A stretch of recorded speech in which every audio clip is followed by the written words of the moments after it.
Hello everybody, welcome back to another Gyakuten stream. Yes, I will keep pronouncing it wrong till I die. Anyway, welcome back to another stream. As I said, we're playing the Love Live X Ace Attorney fan game again. I say X, but like, you know, it's a fan game, right? It's a cool game.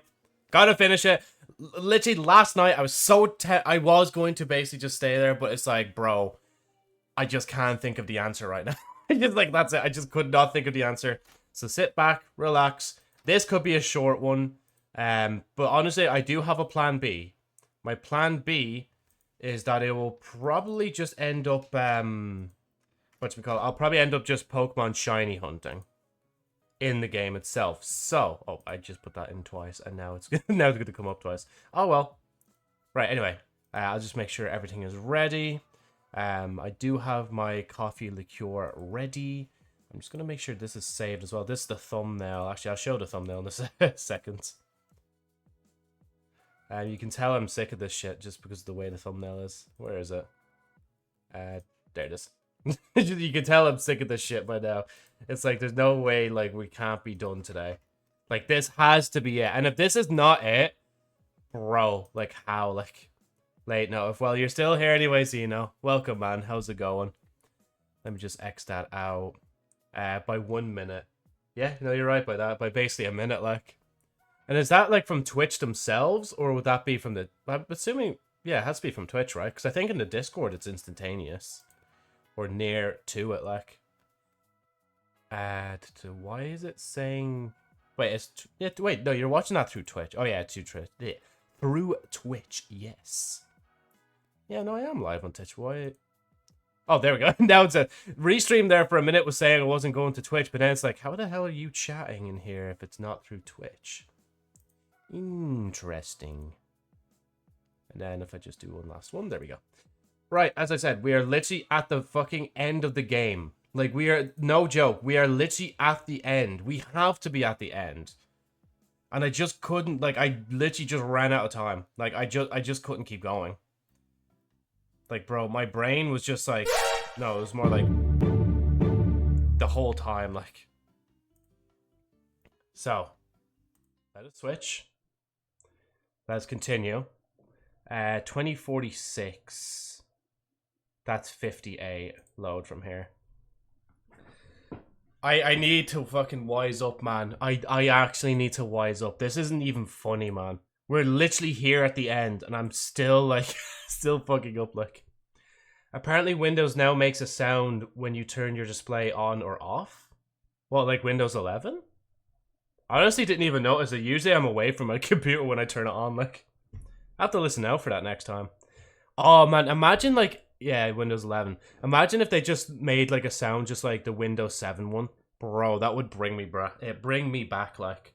Because our first laptop had, like, Windows 7 on it. Oh, wait, are we? Oh, yeah, we're in the courthouse. Where's Chameleon-San? Okay, yes. Okay, so this is how far... Wait, okay, I might be on... Wait, am I on the right save? Let me just make sure. Load. 24th.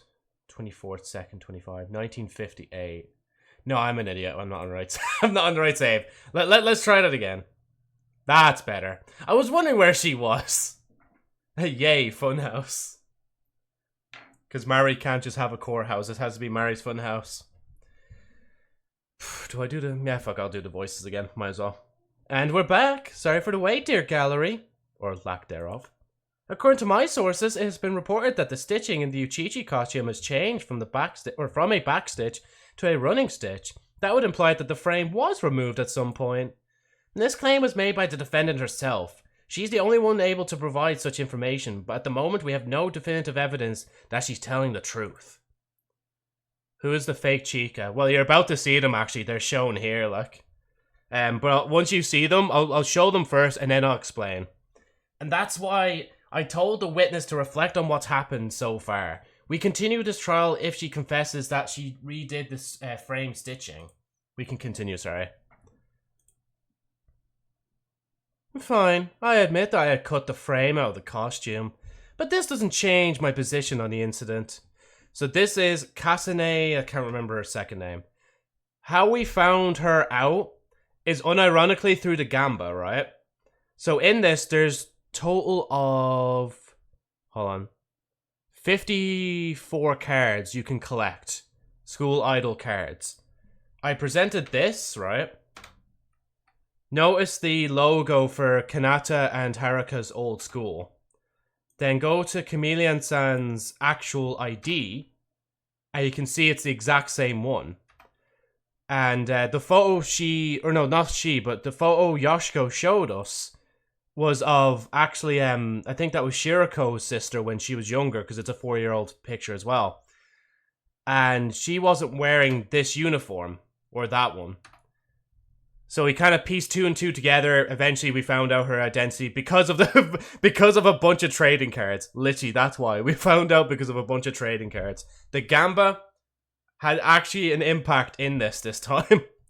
At least though, like, Crack already wrote in a kind of way that, like, even if you didn't get all the cards, you could still go to Ruby, and Ruby's the one who already collected all the cards, so you could still do it through there. But I think that would have been so funny if you didn't do the Gamba and you got to this point and you're like, fuck, we need to run back to the aquarium real quick and do the Gamba. Wait, so gambling is necessary to complete the game. No, see, well, okay, a little bit, but not, like, you don't have to get every single card. All you have to get is these 2. Because if you get those 2, then trading cards actually comes up as an item in your inventory. However, that specific card I was talking about, if you go to Ruby, which, well, Ruby kind of goes to you, she's like, yo, I have all the cards, have a look through and see if she's one of these guys.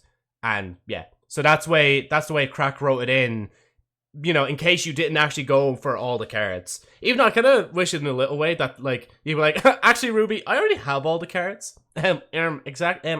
Sorry, Ruby. Right, anyway. So this is Chameleon-San. It is indeed, yeah. I can't remember her second name for the oh, yeah, wait, her second name is here, wait. Hasakura Kasane. The true identity of the mysterious Chameleon-San, a former school idol from Shinonome Academy, now spends her days offering cosplay services. And note that as well, on her card, when we were doing the Gamba, it also said that she does cosplay, and I never put 2 and 2 together. And you know what's even more funny? Yesterday, I was saying, wait, Zeno, you actually, like, you weren't here. But I said to everybody, wait, Zeno, I think, like, unintentionally knew something was up, because you were pointing out to me about how this Chica, like, she dressed up as Chica here, right? You were saying, what were you saying? You were saying she looks like Ayamu or something like that, which Chameleon-San can look like Ayamu, most likely, but, well, actually she can't, because she doesn't have the Nishizaki cosplays. But also, you know, it's just that kind of tie. It's like a weird premonition, almost a premonition that you already knew Chameleon-San, like, there already, and it was this character. Yeah, anyway. I know, there's nothing sus about it. It's literally just the service that she provided Chica was to basically go undercover as Chica herself and do that sort of shit, like. I'm only drinking so early because this is a coffee liqueur, so I'd rather drink it up now.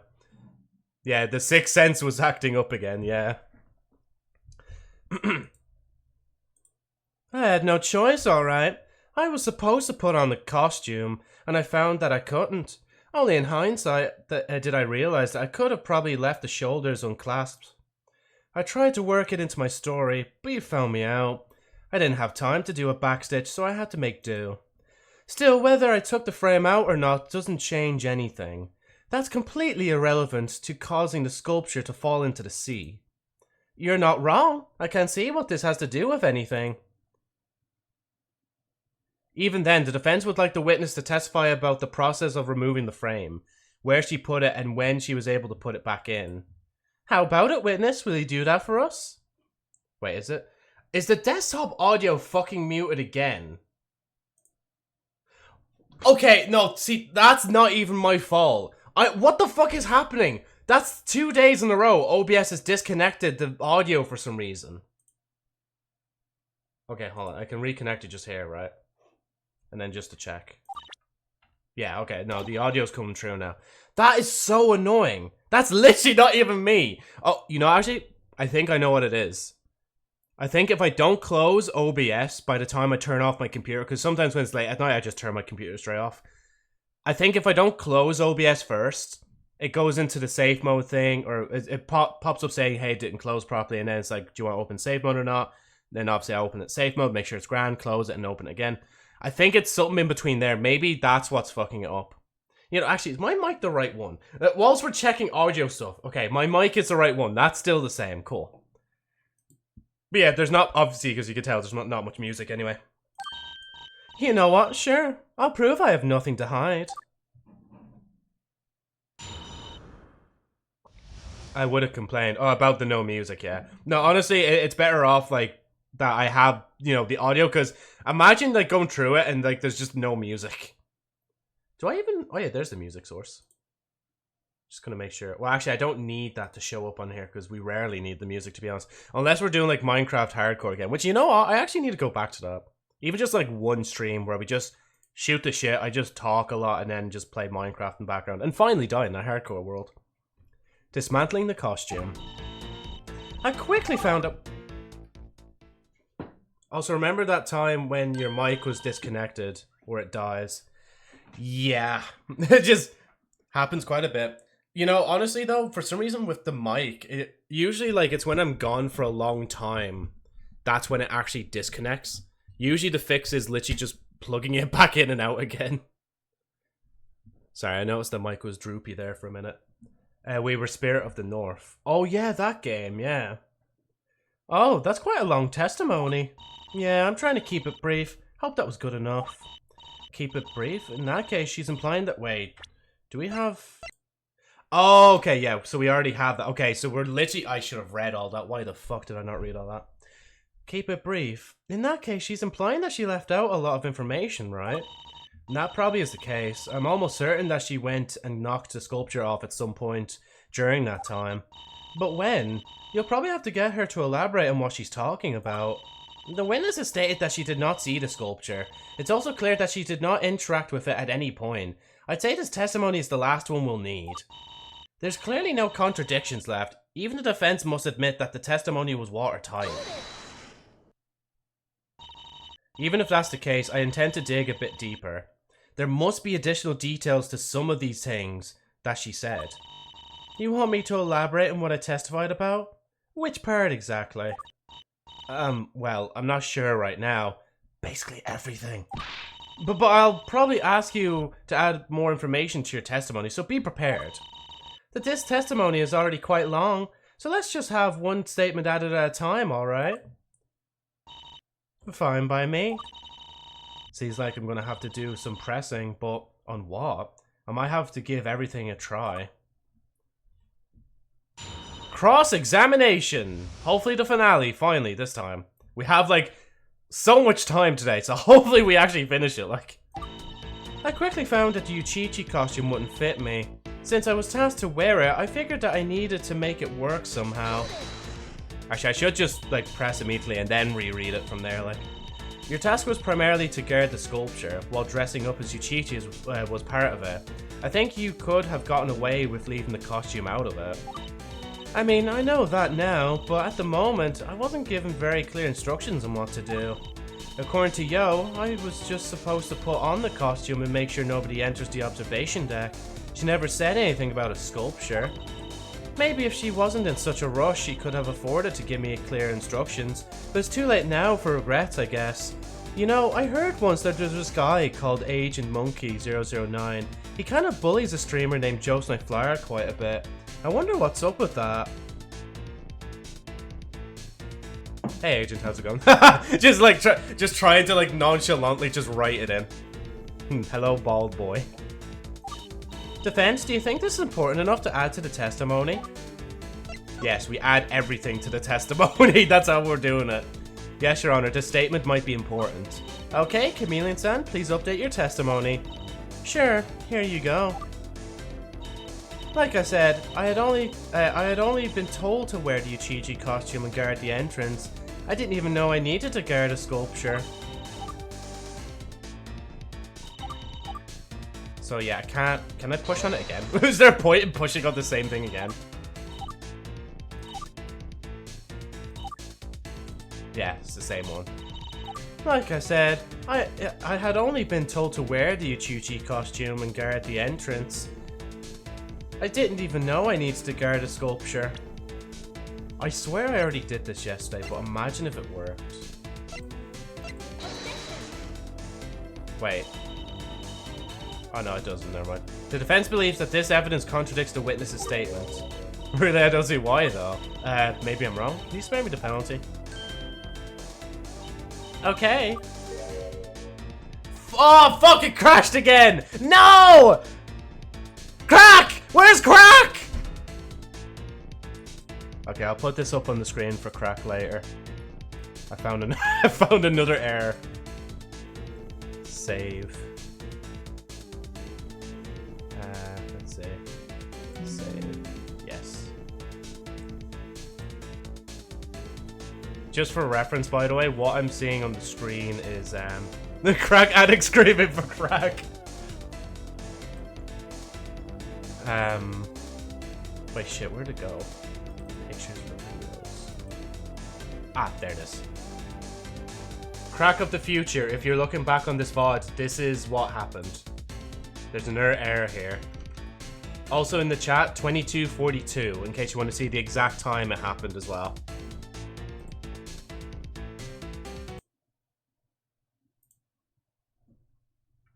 Where is it? Where's the button?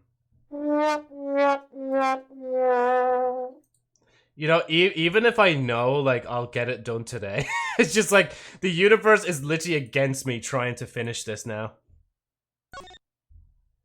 Oh, fuck's sake. We will complete this today, I swear, we will. Nope, more like 15. Oh yeah, sorry, yeah, sorry, I seen the time there. I thought we were already 22 minutes in, like. What was the 22:42 for?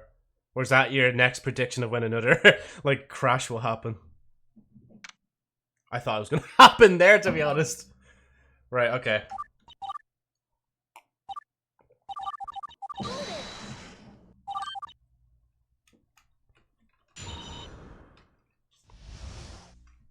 Oh, your own time. Oh, okay, yeah.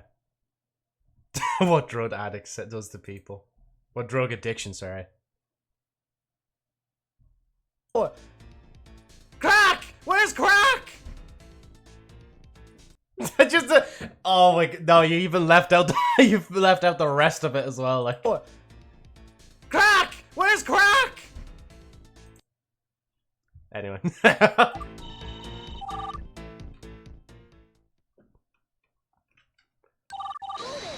Hold it.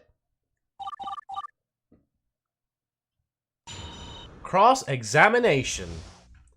I'm purposely actually going to skip through because I want to listen to Ayumu for a minute. So Kasne-san really took the frame out, huh? I guess the costume could still hold a roundish shape well enough without the frame or its padding lining. As for getting additional details, you could press any of her initial statements for more information, but which one is the right one? So many options, but I feel like only one of them will lead us to any results. This might take a lot of pressing. Yeah, you might have to be patient with this one, but it can't hurt to give each statement a press and see where it leads. Come on, we need to show that Kasne-san could have bumped into the sculpture by accident. But how? Joe Drug Night Flyer asking for crack. Right, yeah, it was this one we pushed. And then we added a statement. And then, once we did that, we pushed for more information. Oh, yeah, wait. Hold on. So tell me what they are saying here. Like, what actually happened to the statue? Okay, oh yeah, sorry, you probably don't know that as well. I'll use this as well to explain, right? So, what we found out is the red yoke Chica was holding onto and tapping her head with. This is actually a part of the sculpture itself. So what happened to the sculpture was that it fell into the ocean and then it broke into multiple pieces, washed up to the shore that Chica was on with her sisters and Kuroko-san. And yeah, basically they said, here Chica, that means nothing. Just, Chica, that means wait, hold on. Chica, that means just and then she just kept it for herself, like. In the meantime though, we found out that this is part of the statue. So, we now have it, and we have to kind of prove that Kasane had like basically Kasane was the one that did something to the statue, but it was definitely unintentional because we used the Ofuda on her when she was disguised as Riko back in the aquarium, and she wasn't lying when she said she had nothing to do with it. That's because she didn't know that, my running theory, by the way, is that she basically bumped into it and didn't know that she bumped into it. And the reason I suggest that she bumped into it backwards, and the proof I thought would be the Uchichi head. Because the Uchichi head itself had a gash in the back of it and had to be repaired. See, previously had a gash on the lower rear. So, if what was, she was saying somewhere here when she was, hold on, let me see if I can find that. I don't want to see it perform Uchichi, so I took to the observation, got to work on it. Bashed a real slow, careful fabric knife. Fortunately good at it. Hit the frame and the thing. That's when I noticed the damaged head. So the damaged head kind of just happened in between this. But before then, I need to push for a bit more info so I can actually explain it a bit more. Actually, that doesn't... I can't push it even more, can I? And you didn't even know the sculpture was involved until yesterday, which was the day after the crime? Yeah, I missed out on a lot of information. I wasn't told that by Yo that a sculpture had to be guarded, and I wasn't told by the director that a sculpture was stolen. Which, to be fair, yeah, that is true. She didn't know any of this, and we used the Ofuda on her to check, and she wasn't lying. If I had been told either of these things, maybe I would have pieced it together a lot sooner. Not saying I blame either of them, though. Yo was in a rush, and the aquarium director thought I was some rando, and probably didn't want anyone to panic. I guess that makes sense. I don't think she's lying here, right? You know, it'd be actually kind of... Wait, I just want to try this real quick.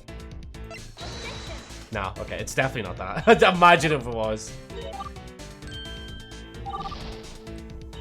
Just the keyword lying. I didn't want anyone to see me performing surgery on the Uchichi, so I took the costume onto the observation deck before I got to work on it. I hadn't realized that the frame was so heavy. How did you manage to carry it onto the observation deck? I didn't really. I had to drag it on the ground like a dead body or something.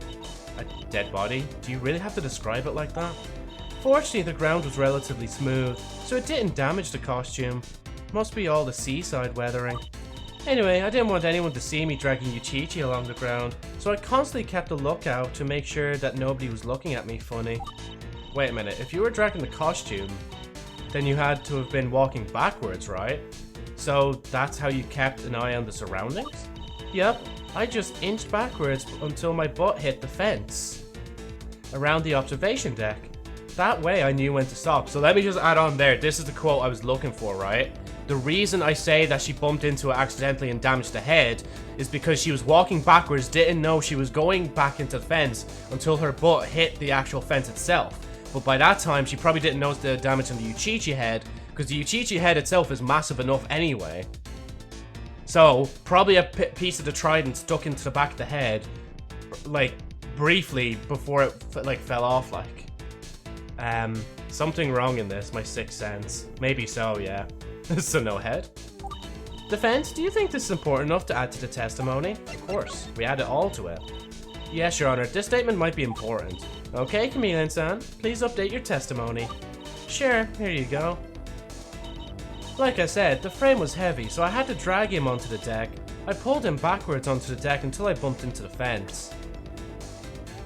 See, this is like one of the main ones I was at yesterday. I thought I could present something there.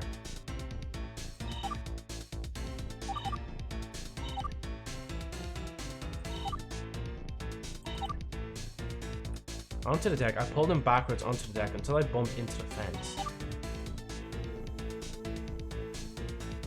I'm betting this episode will take 6 hours alone. This is the finale. This has to be the finale, and it's gonna take like 6 hours, yeah. There's so much I need to cross-reference here. But I thought it would be as easy as just doing this, and then boom. But it's not. It's like I need to prove something else first. The defense believes that this evidence contradicts the witness statements. Okay, I'll let you off with the penalty. Nah, never mind. Like I said, and she says that every time you update the statement as well. The frame was heavy. So back stitches are hard to remove, so I had to be real slow and careful with my fabric knife. Least I risked damaging the costume. Fortunately, I was good at it. Jokes aside, how long do you think it will take? It will take the rest of the stream. At some point during the stream, we will finish this. We have to, man. This is literally it. This describes how the fuck the sculpture went missing. There can't be anything else left. And if there's still something left, I swear, man. This is actually like the longest episode so far, like. If I remember correctly, you only had the interval between 11 and 11:15 to pull this off. You did it that fast? I did. I managed to remove all the back stitches in about 10 minutes. I'm actually pretty proud of it. Unfortunately for me, I didn't have time to backstitch the frame back into the costume later. I had to go with the quicker running stitch. Sorry about that. Yo's probably gonna have to redo the stitches, huh? That she is, Cassane. That she is. Defense, do you think this is important enough to add to the testimony? We read them all. You know what? I should just be like taking like screenshots of each of these. I just realized. Okay, Chameleon-San. Oh yeah, we don't need to read that again. Like I said, I was able to remove all the back stitches within 10 minutes. Cool, huh? Nah, I kind of believe her on that, to be honest. I kind of believe her on that, to be honest. I hid the frame parts behind a trash can nearby. The closest one is a bit outside the observation deck. But I made sure nobody was around when I left, so I doubt that anyone else went in at the time. I'm not gonna look up the answer. Wait, is that it? Are you gonna look up the answer? Yeah, no, even if I needed help right now, I'd rather, like, go for a bit longer and then be like, fuck, we need more hints. The police didn't write that down in the police report. Did you hide it that well? See, I've already read this, so my mind wants to read it so fast, but I want to at least, because yeah, both of you weren't here, so I want to at least reread it. And maybe then I'll actually see something as well, like. I don't know. Even if they did find it, they probably didn't connect it to the crime. In a vacuum, the frame parts by themselves just look like a bunch of weird poles. And Joe added the frame to the costume on her own accord, right? In that case, not even the aquarium director would have been able to tell you anything about it. They probably thought that they were random tools or something, if they saw the frame parts at all. Actually, I won't add it yet, because I just realized, hold on. I wanted to actually push a bit more on the same thing. That was kind of reckless of you, right? Was this really the best solution to the problem? I had no choice. From my perspective, I was hired solely to wear the costume and to guard the entrance.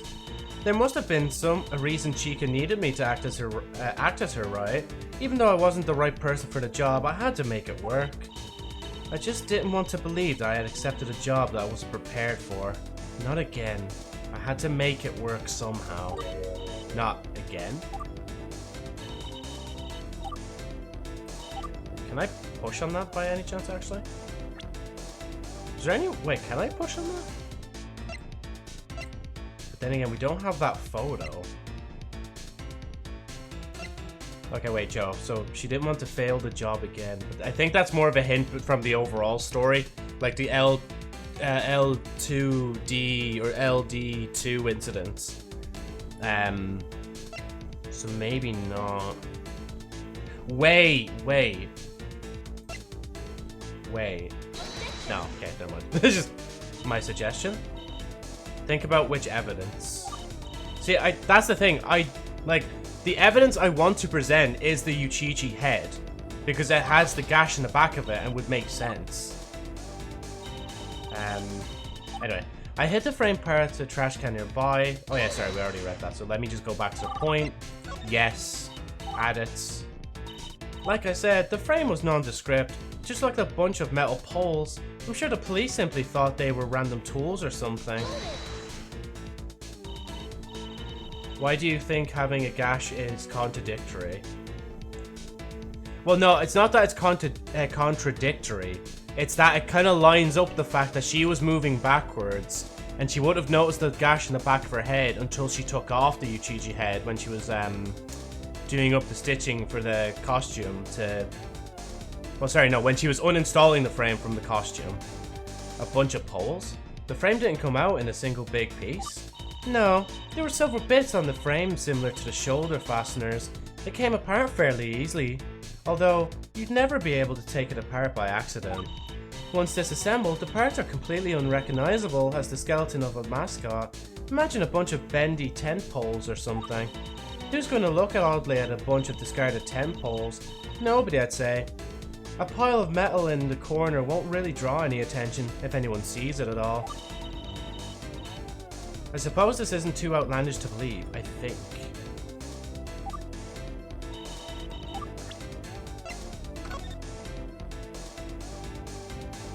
See, we don't actually really see the rest of the frame, so it's kind of hard to tell if we can push on that.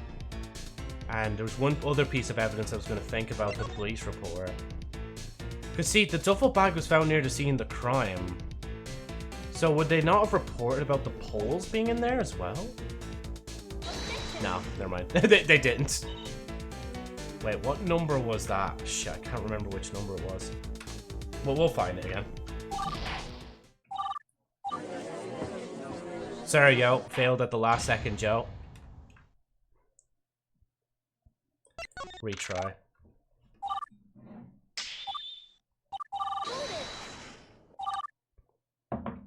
So how are you going to prove that she did it deliberately? Not that she did it deliberately, right?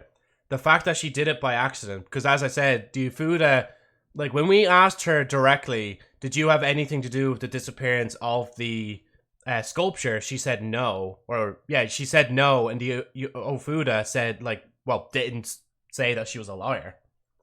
So we have to prove that she did it by accident, essentially. And the way that she did it by accident, again, is harping back to that point. She's moving backwards in the costume, not looking behind her. She only noticed she bumped into the fence behind her because, like, her butt hit it first. And she wouldn't have noticed if the helmet was hit at the same time. Or maybe she would have, I don't know. But, like, that's the theory I'm still going to go with, like. Because it's the closest thing I have so far. Oh yeah, we could skip this first. Wait, so what is the prosecutor doing? You mean Maki? I think she's allowing me to kind of just push on with it. Because, like, there's not much else we can do left. So she's like, she won't find it. Find the trash can. Yes. Trash can nearby. Like I said, the frame was nondescript. And then the other thing I was going to push was the suit. In case there's some discrepancy with the suit. Other than that... So I pushed the police report.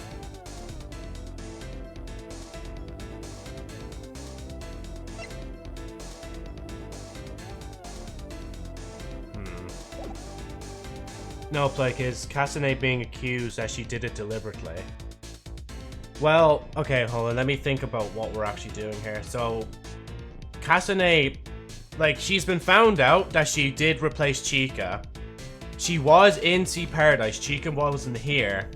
So she is the only other, like, kind of connection we have other than Yo, who, well, everybody still believes that Yo is the one that stole the sculpture. Even though her herself, I think, was out. When was she out, actually?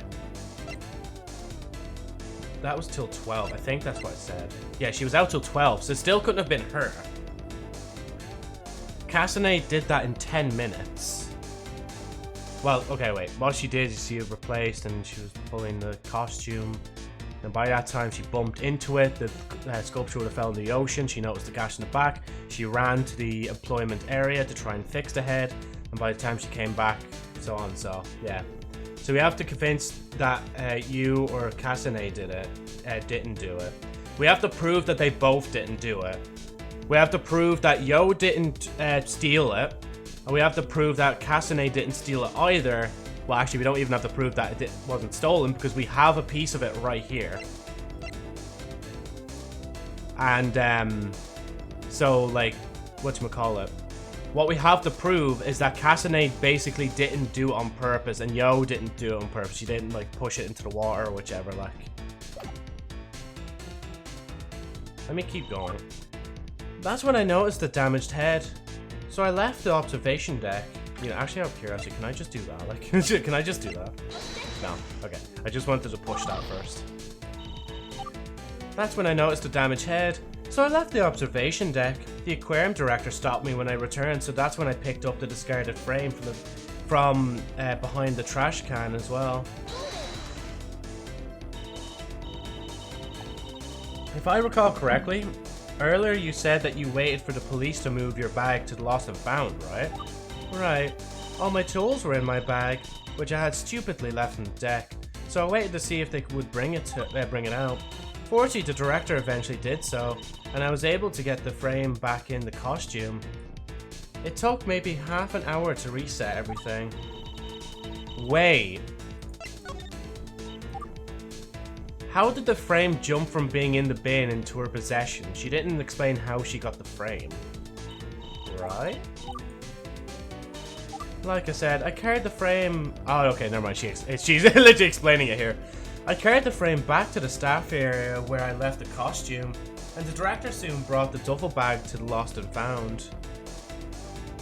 Didn't she not just say something different there? 2 seconds. And you just carried them in your arms? Yeah, they're a lot easier to carry when they're not set up inside the costume. I can actually get my arms around all of them, so they feel less heavy. I went through the invertebrate section during my trip back because the steel poles did indeed set off the screener as expected, so she was in the invertebrate. Hold on, let me map this out as well. So she went from here, and she went into the invertebrate section, and in the invertebrate section is this. So, at both exits of the marine invertebrate section, the pair towards mammals and bird section triggers when anything metal passes through it, and the mammals and bird section is literally right here. Okay, so she went, basically what she did is she went in here, then she went in there, and then to the employee area, and then she would have went, well actually she's just fixed it and probably just left. Okay. Right, I'm keeping up. I didn't run into Rico though. She must have wandered off into the invertebrate section or something by that point. What's the sketch say? Well, Rico supposedly saw it around 11:15 on June 25th. That's when it was reported stolen. Oh, but no, yeah, she wouldn't have been wearing the costume because she was just carrying the poles. And in this, humor me actually for a minute. Everything here seems consistent and plausible at a glance, but is there more? No, okay.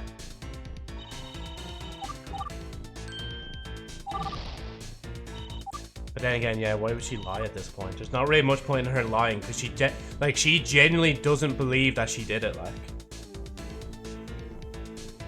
I must reiterate that I never saw the sculpture at any point. Even when I went onto the observation deck, that could only mean that it was already gone. Oh, fuck, I didn't. Oh yeah, wait, I meant to push that. Really, you never took a glance at the observation deck when Yo was explaining everything? You went to the observation deck as well, right? The observation deck was at a higher elevation than the mammal section. There was a short staircase leading up to the observation deck. From ground level, you can't really see what's on the deck itself. That said, I'm 99% sure that it was already gone, but I got there. I don't know how many times I've reiterated that, but it's true. So there's a possibility that the sculpture was still there, huh? Yes, Your Honor, this statement might be important. So, small hint, think about it spatially. Is that what you mean, spatially? Like I said, if you must know, there's a short staircase leading up to the observation deck. That means that the pedestal where the sculpture was could not be seen from the outside, since the elevation is different. And look at the part when she bumped into the statue.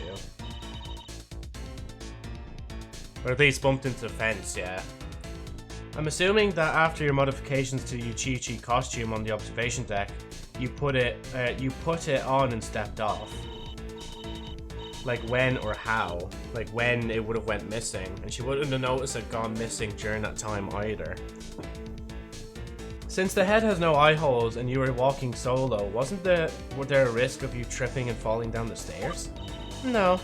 There was a big enough gap at the bottom of the head that I had a decent view of the ground. I could see the stairs coming just fine. Besides, removing that frame made it much easier to walk. It wasn't much harder than walking with, say, a big one-piece pajama outfit. I remember Yo saying that she took out the padded lining from that outfit. I suppose this tracks. Right, let me read what you said again. I'll read what you said again in a second, Xena. Right. Okay, so small hint, think about it spatially. So if I'm thinking spatially, I'm thinking about this area in particular. Whatchamacallit. So, and look at the part when she bumped into the statue. So the part she bumped into the statue, I personally believe. Never saw the sculpture at any point, even when I went to the observation deck.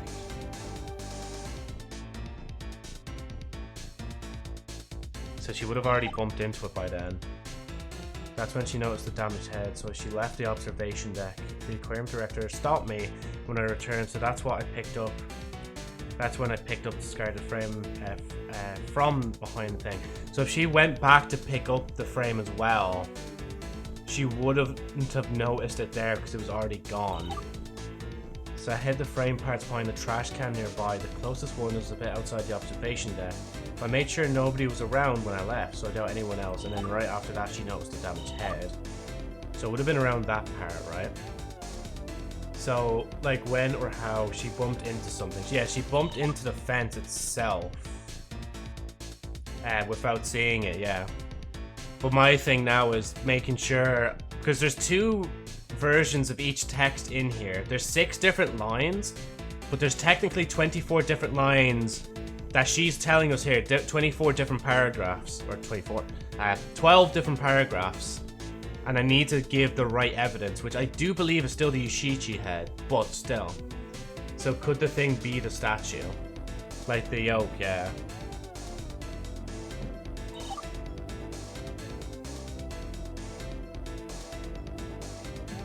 Oh.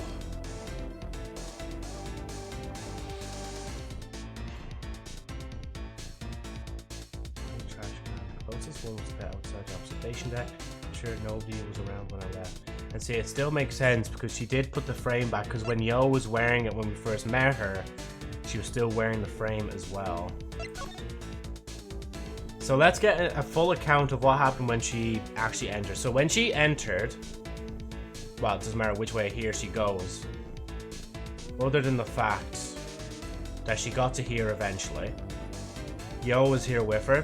Yo ran off and went ever which way she went. Kasane realized the suit wasn't big enough and had to go back. That's why when she passes, hold on, when she passes, Rico, Yuchichi, and that snake was, well, Mimic Octopus, it could have been, well, no, actually, I think fuck, I can't remember now where she actually was. Well, okay, Rico herself was here. But then again, that would make sense for her to go all the way down there when it's actually faster for her to go through here. Assuming she would already know the way around here, because she already did enough research to know that she needed to bring a spare Yuchichi costume in case it didn't fit. So yeah, she noticed it didn't fit, went back. Came back through. No, she would have to dump the frame. So let's see. Hint 2, it's not the Yuchichi head. So yeah, my other guess then would have to be the piece that Chica has here.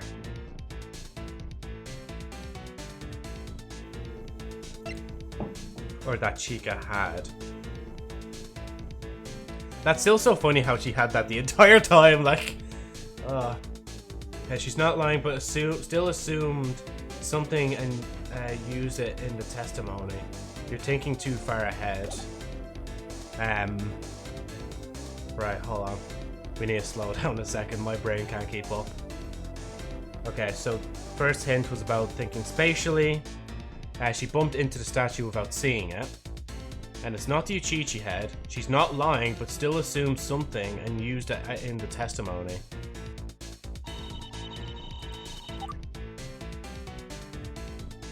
See, she didn't assume that that didn't fit. She did try that. I didn't want anyone to see me perform surgery in the Uchichi, so I took the costume onto the observation deck so she could work on it. Backstitches are hard to remove. I hid the frame parts behind the trash can behind a trash can nearby. Well, actually, nope, that details. I thought they were in the trash can. Close one was a bit outside the observation deck. Made sure nobody was around when I left. So I doubt that anyone else went in at the time. Yeah, nobody else would have went in at the time because there's no other culprits that would have went in. So that's the observation deck. The aquarium director stopped me when I returned. So that's when I picked up the discarded frame. I must reiterate that I never saw the sculpture at any point, even when I went onto the observation deck. That could mean it was already gone. That could mean it was already gone. No.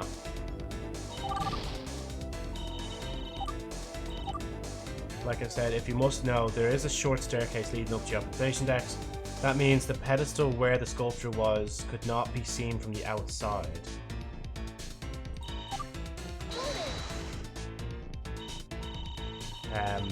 The second dialogue original.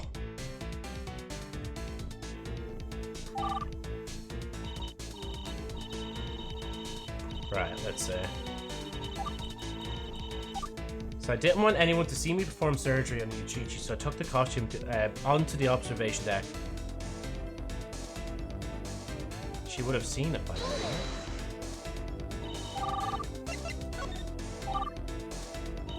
Like I said, the frame was heavy, so I had to drag him onto the deck. I pulled him backwards onto the deck until I bumped into the fence.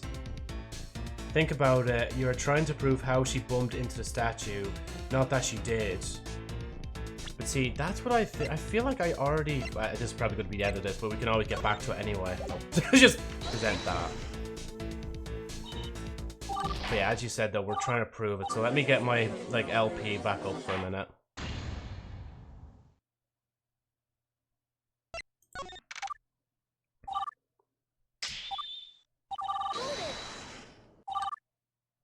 I think this is where I struggled yesterday. Like, I was on number 2. Well, number 2, whatchamacallit? Well, I guess number 2, version 2, or something like that. Or, well, it would technically be number 3 by then. Cross-examination.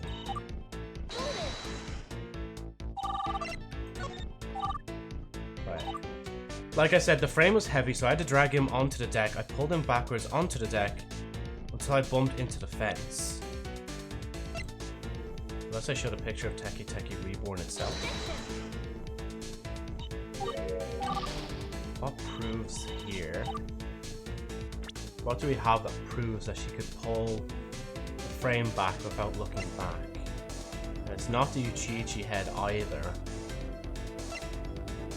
It'd be so funny if that came back, but no, we already used that piece of evidence, so we don't need it again. Oh, excuse me.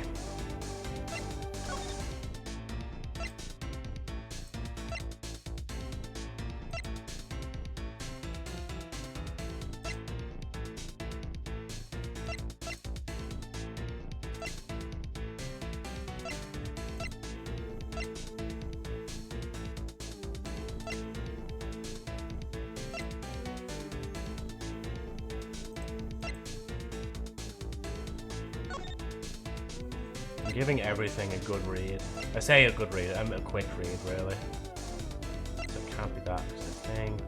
Caught with the missing sculpture appears to be about 30 centimeters in length, small enough to hide the Yuchichi costume. Photo taken by Yo at 10:10. That's the sculpture in question. I'm assuming that, like, curved piece. Well, I think they were saying it was actually a part of the tail, weirdly enough. I thought it would have been more part of the hair, like. Whatchamacallit? Don't say anything yet. Oh, wait, I just realized I think I might need light for the model as well. Because it's not really satisfying if I know exactly what to present as well, like. I'd rather discover, like, which thing to present here, like.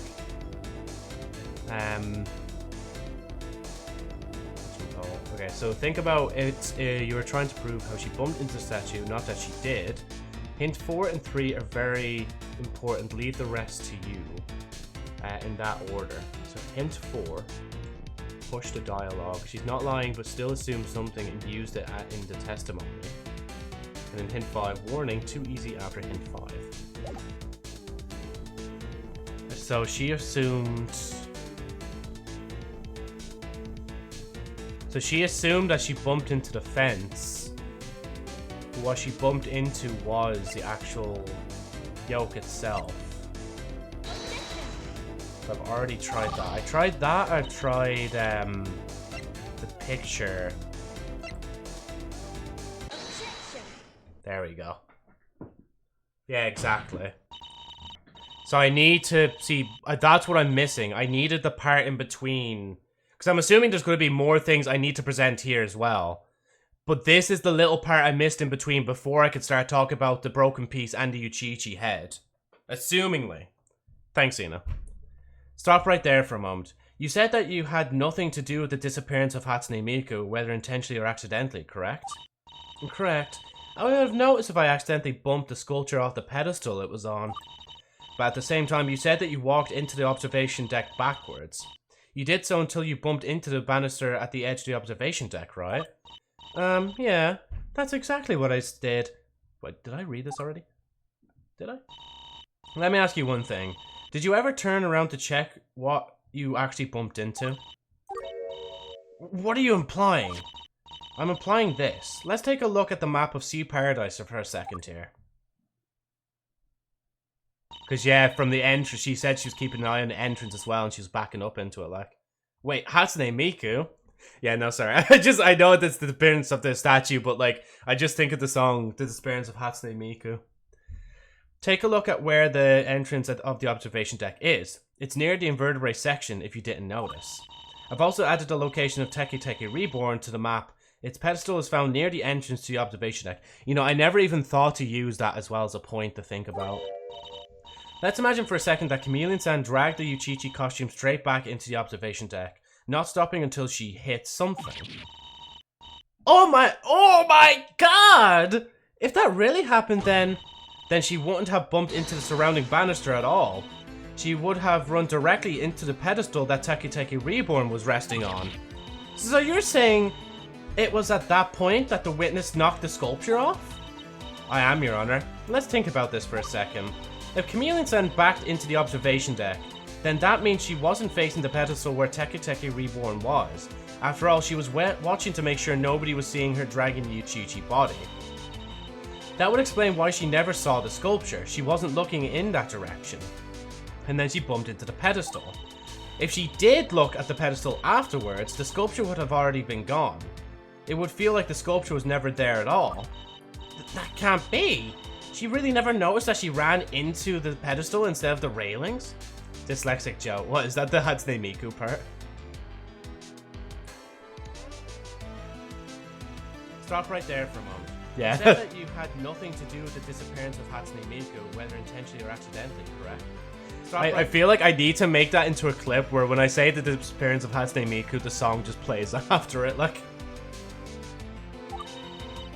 If she didn't look back to check, she might have assumed that the pedestal was just a wall that was part of the railings. After all, she didn't realize that the pedestal was aligned to the entrance of the observation deck until now. Looks like she was so much in a hurry to get to work on the costume that she didn't bother to look back to see what she bumped into. She just assumed she hit the rails. If that's the case, she wouldn't have known that she had jolted the sculpture off the pedestal either. It all adds up, doesn't it? Well, Chameleon-San, are you going to deny anything I've said so far? Ugh. Did I skip anything? I don't think I did. Right. Your Honor, the defense asserts that Chameleon-San was the one who knocked the sculpture into the ocean. Yo is innocent. All the details of the case have been presented, and they suggest that neither Yo nor Chica was responsible for the disappearance of the sculpture. It only makes sense if true, that the true culprit is Chameleon-San. To fucking click again.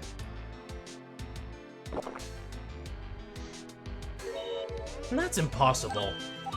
The pedestal isn't just some table, it's made of stone and is attached to the ground. It's practically unmovable. The witness says she ran into the pedestal with her behind, right? That means she must have bumped into the pedestal itself and never made contact with the sculpture. Unless she was moving unreasonably quick, there is no possible way that she jolted the sculpture off by bumping into the pedestal alone. That's true. How would you jolt a stone pedestal that's permanently fixed to the ground? What do you think, Witness? Does that sound accurate to you? Yeah. I'm not so tall that I could accidentally bump into the sculpture on top of the pedestal, and I obviously wasn't moving very fast. But Chameleon-San, about that last point I made, you must have ran into the pedestal instead of the railings. Did you turn back and look at what you ran into? Please answer the question. I'm not gonna lie to you. I don't know what's going on anymore. Just yesterday I was so confident I had nothing to do with the crime. I thought all of you were nuts to suspect me. In my mind, it was clear that I wasn't the one who did it.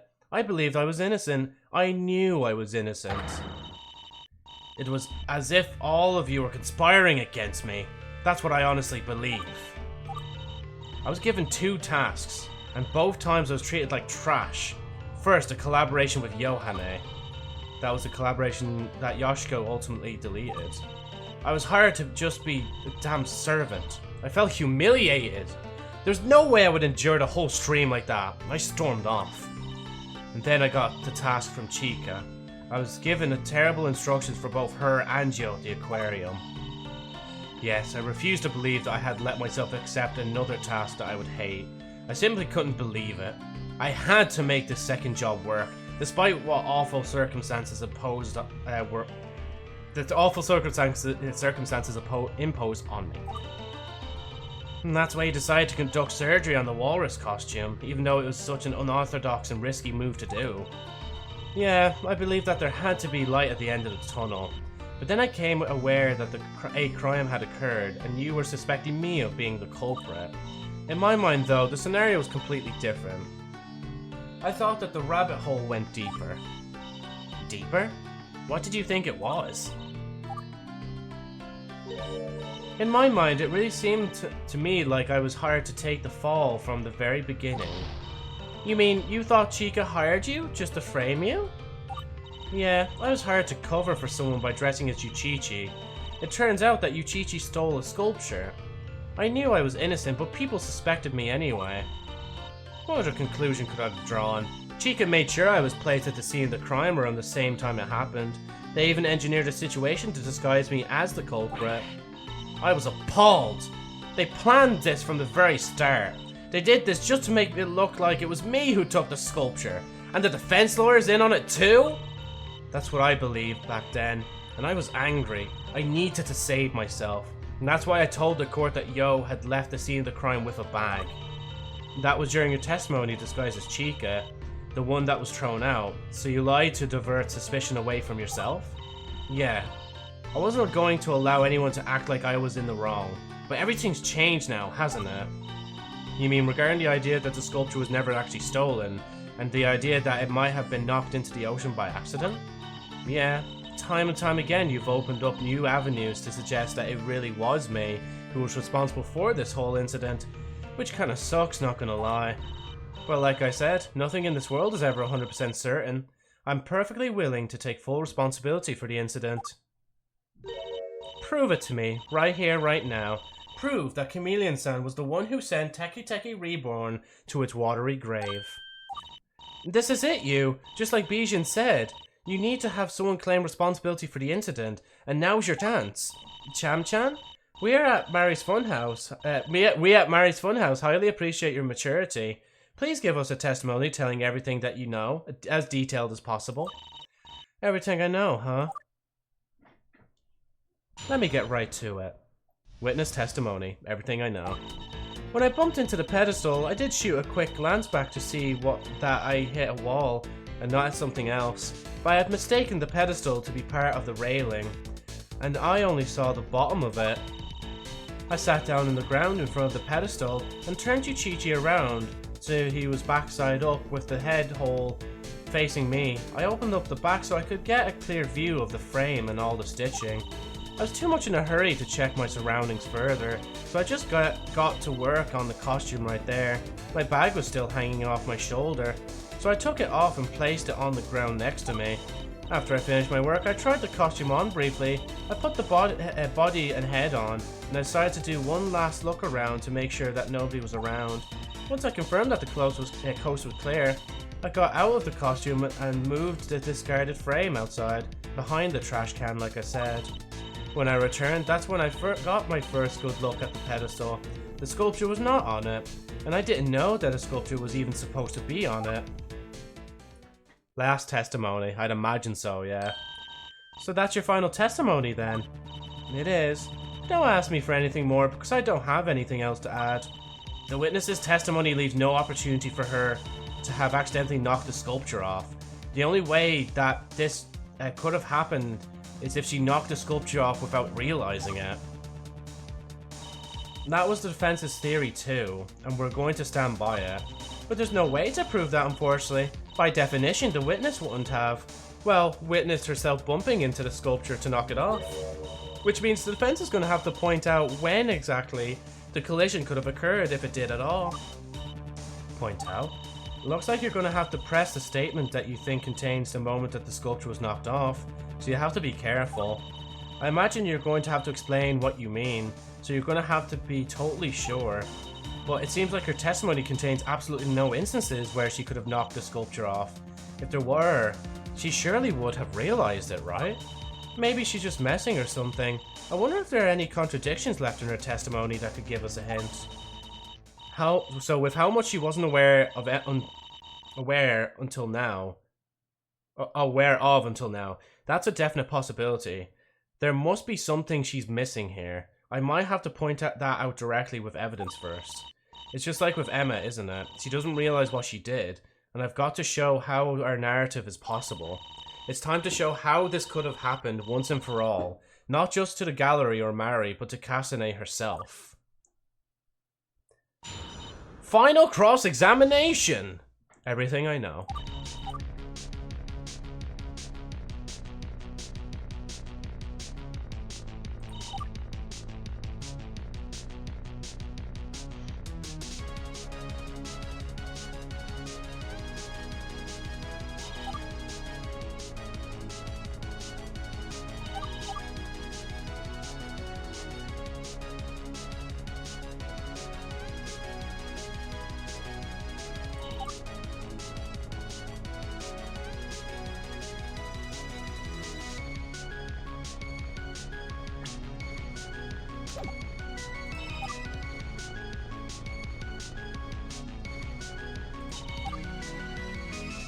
Can't be the last one. 1 hour and no What do you mean no progress? There was progress! Before Fort, I feel, yeah. Because, see, I was gonna go with... So I put the body and head on. But if she did that, right, I had to do one last look around to make sure that nobody was around. But if she did a look around, she would have noticed...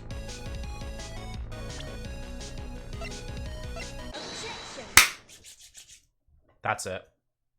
Yeah, that's it. Well, I would explain it, but let's just let it play out. Wait a minute, Chameleon-San. I need you to explain something to me. Fuck yeah. This court case will take Joe 5 hours alone. I doubt you'll finish this today, lol. Zeno just said this is the last one as well, so... I think your 5 hour theory might be wrong here. It'll take us 5 hours to get all the shiny Pokemon, but yeah. No, we did it. What is it? Well, it's about the Uchichi head, and the sequences of events you've described. There's a contradiction here. See, you told us that you had first put on the whole costume, including the head. That was before you decided to check for other people in the area. However, the Uchichi head has no eye holes. The only thing you could see when the head is being worn is the ground below. Oh! That means it was possible for Cham-Chan to survey the area. Or impossible. She could only see the ground. Pee pee poo poo. Hey, Crack, how's it going?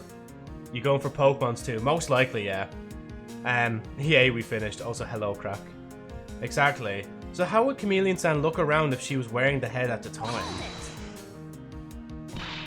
What's with you? I don't get it. Obviously, she lifted the head up for a moment to get a view of her surroundings.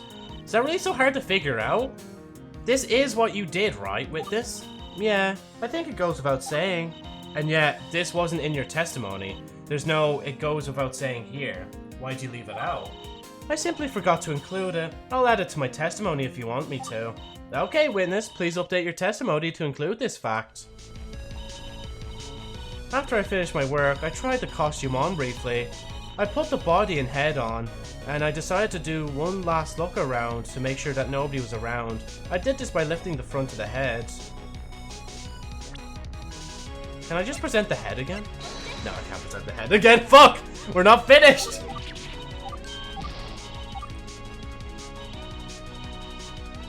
But it has to be this now, though. So I did this by lifting the front of the head. I can't just present the map again, can I? Can I present the picture? You can tell I'm struggling. I'm fucking struggling, but I want to get it. Because we can't... Well, I did... Wait, did I already show the head again? Fuck, I can't remember. Wait, I did show... Okay, I showed the head, and I showed Teke Teke Reborn. So I need to prove that she accidentally bumped the head.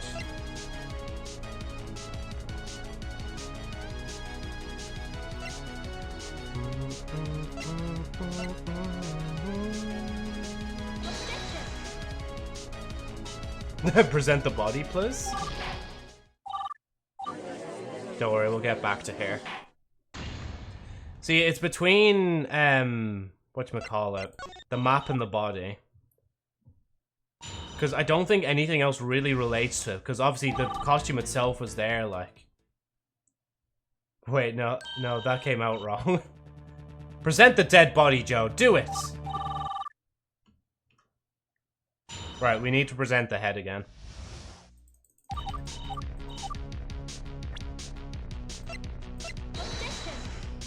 Oh wait, is that already last? Wait. Or did I pick the wrong one? Oh yeah, one last look. Sorry, wrong one. I feel that the costume will not allow her to look around properly.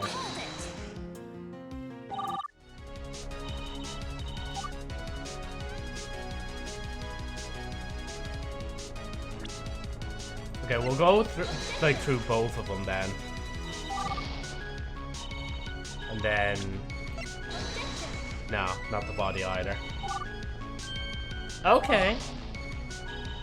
Right. It has to be this, though. There's no... Because, like, she updated this part of the test. Like, the rest of this is to be thrown out. You're gonna have to think about every statement here and figure out which one contains the pivotal moment where she knocked the sculpture into the sea. That's easier said than done. Kasane maintains that she has no clue how it happened. How can we show that if we weren't even there? You'll probably have to dissect what she says bit by bit. Don't spare a single detail. You can't afford to go easy here. Here's some food for thought. If she really did knock the sculpture off, she must have made a pushing motion towards the sculpture at some point, right? That's the only way she could have knocked the sculpture off. But when did she ever do that? Oh, we couldn't. Wait, it can't have been. So I took it off and placed it on the ground next to me. Because she would have. Wait.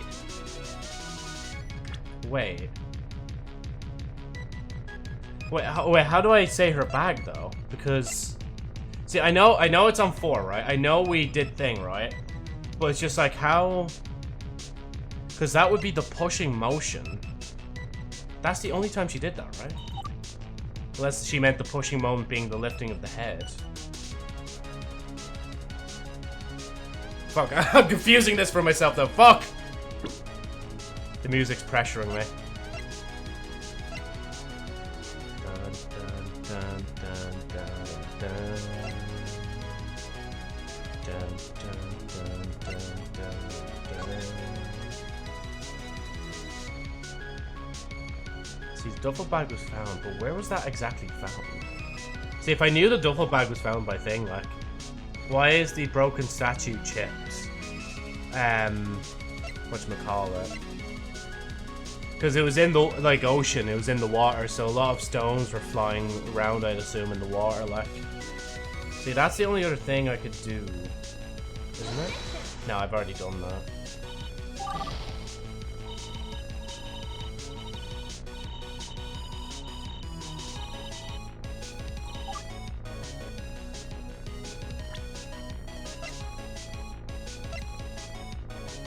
Unless the weight of the bag was the thing that chipped it as well. Did she have something sharp on her? She would have had the knife, but she didn't take the knife out until she was working in the costume. She took off that. After I finished my work, I tried the costume on briefly. I put the body and head on. Then I decided to do one last look around to make sure nobody was around. I did this by lifting the front of the head. Oh, excuse me. I did present the map already, didn't I? So I need to like actually like talk about that, but the frame possibly. But I did present the Uchichi body already, so it can't be that. Unless we're talking about going back here.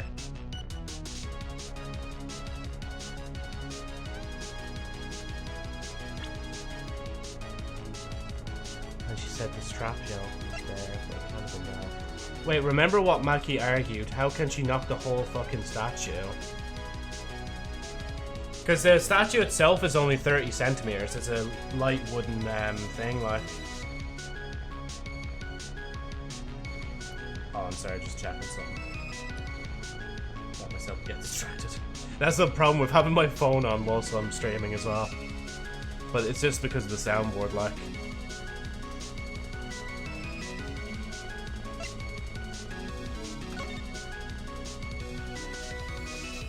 I mean, that both sides of those are chipped. I don't know if that means anything. Because that would have been before the crime as well.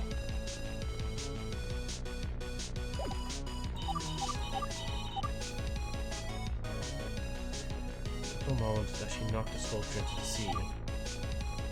Because how can we show that? If she really did knock the sculpture, she must have made a pushing motion towards the sculpture at some point, right? That's the only thing that could have knocked it off, but when did she ever do that? So when I bumped into the pedestal, I did shoot a quick glance back to see that I hit a wall and not something else, but I had mistaken the pedestal to be part of the railing. I only saw the bottom of it. Oh yeah, wait, I haven't even pushed any of these, have I? So we can actually do a bit more. So you did look back, but you didn't see the top of the pedestal? Yup, while dragging the sculpture, I was kind of hunched over like you'd naturally be when dragging something along the ground. This might sound a little silly, but I looked between my legs, upside down, so I only saw the bottom part of the pedestal. Was the sculpture on top of the pedestal at this point? Would I have seen it if I just looked up a bit higher? Who knows? Okay then. Okay then. What? Oh wait, yeah, so, okay, sorry, we're not present- oh my god, see, if I fucking pushed first, I would have figured out that we're trying to- okay, so no, this is not when it was pushed off. So, what we have to do is go back to, well, it's between 3 and 6, but I feel like it's, or, sorry, 3 and 6, 3 and 4. So it'd have to be number 4 when this happens, like, has to be. And how exactly did you put the costume on? By that point, the costume's metal bits were all removed. It was lightweight and easy to wear, if a slight bit saggy. I just put it on like you put on a onesie, you know, or, you know, legs in like you're wearing pants, then pull the sides over your arms. The only thing that was a bit difficult was the opening in the back. They're normally held together by magnets, but I had replaced them with Velcro bits for the time being. Not too bad.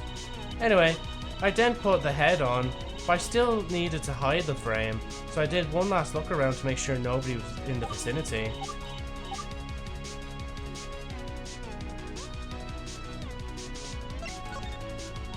No, it wasn't when she put it on. If Chameleon-San put on the costume right next to the pedestal, she could have bumped into the sculpture while doing so. For example, if she accidentally punched the sculpture while getting her hands into her arm, or into the arms of the costume, or perhaps her hands bumped into the sculpture while she was reaching behind herself to close up the back. Both those situations require that I hit the sculpture with my hands. Your hands are the most sensitive parts of your body, you know. I would have noticed if I accidentally punched a wooden sculpture with enough force to knock off the pedestal, but I didn't. So it was probably when she was looking around then. I suppose that's true. Use your brain defense, don't get so careless. You'll laugh, yeah. Sorry to stop everything, but I'm getting a bit hungry. Nom nom time.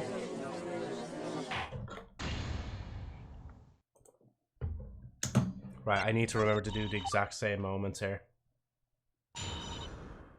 I wish I could already push her at the witness testimony. It's like, I know exactly what I need to push for. We just need to get there. I won't even say final cross-examination at this point. It's not the final.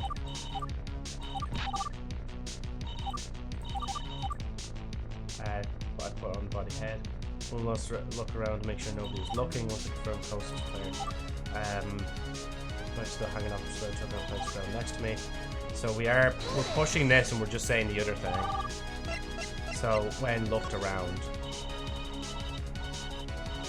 Must have stood up and put a costume on and to look around. This made her tall enough to have bumped into the sculpture. Maybe while standing up and looking around, she nudged the sculpture into the ocean somehow.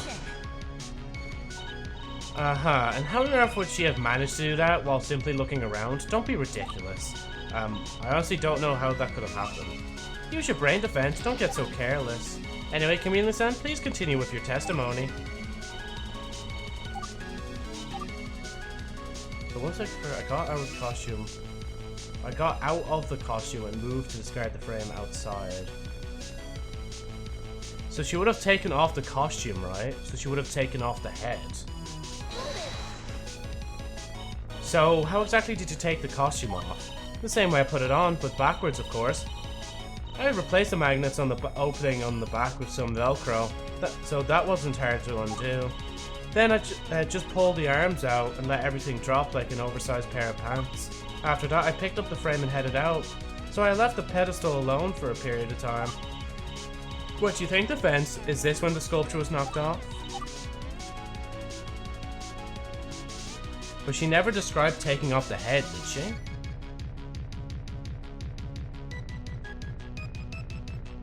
Got out of the costume.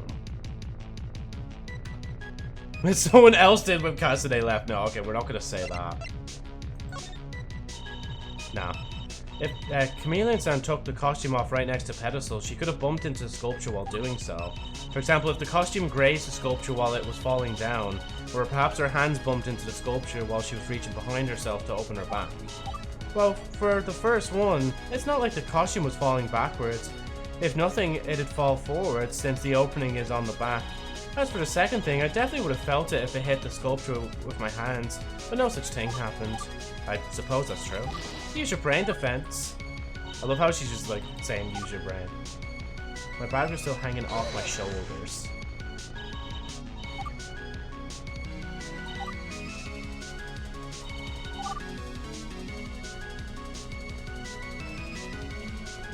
So it would have been when she looked at him, would it? Because that's the only forward motion we have there. Sometimes when I take my bag up, I show like the swinging motion knocks something off my table. Maybe the same thing happened here, and Chameleon-San simply didn't notice. Impossible. The witness has stated that she was already seated on the ground at this point and was positioned too low to do such a thing. No such thing happened. Oh, I forgot.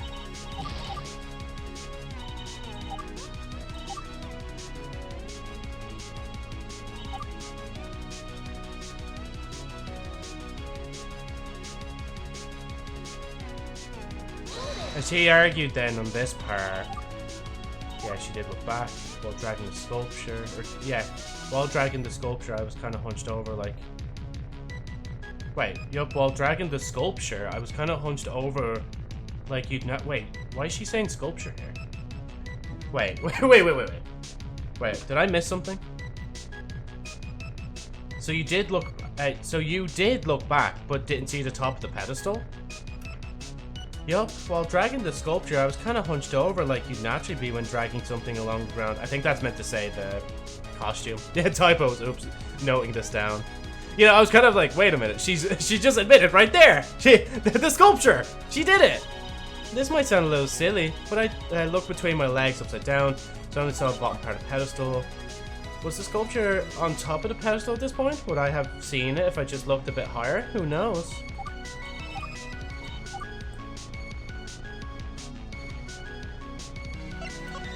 It's not that, yeah. And then what was the other option for that, out of curiosity? Yeah, see, if she looked back, she wouldn't... I'll keep it in mind, actually, if I don't think of anything else. Sat on the ground, so it's definitely not that one. I was too much in a hurry to check my surroundings further, so I just got to work on the costume right there. My bag was still hanging off my shoulder. And then what's the options here as well? Worked on the costume, no. And when she took off the bag, we know for a fact it's not free. After I finished my work, I tried the costume on briefly, put the body and head on, and decided to do one last look around to make sure nobody was around.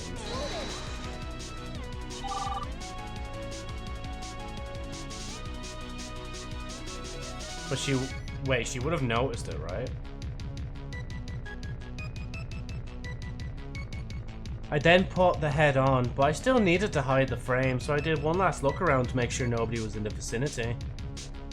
But she would have been just looking around. I don't think it's that either. I'll wait a bit before I make an like an assumption. So we know it's not 1, we know it's not 3. I got out of the costume and discarded the frame. I think there was nothing here as well. Took the costume off. Someone else did when Kasane left. But there would have been nobody else there because she had a good eye on that there was no one there. So 5 is kind of marked out. When I returned, that's when I got first good look at the pedestal. The sculpture was not on it, and I didn't know the sculpture was supposed to be on it. So the sculpture was gone by that point. Yeah. But when did it disappear? Did it vanish when I put on the when I was on the observation deck? Or did it vanish before I even got there? I've been claiming the latter, but the former is looking more and more likely. Still, I'm holding out hope that I'm not that much of a mess up. There's there's no way that sculpture was knocked off at this point. I've got to think about one of her other statements. Oh, okay, so it's not 6 as well. You know what? Let me finally just come out here. One last, no, not 1.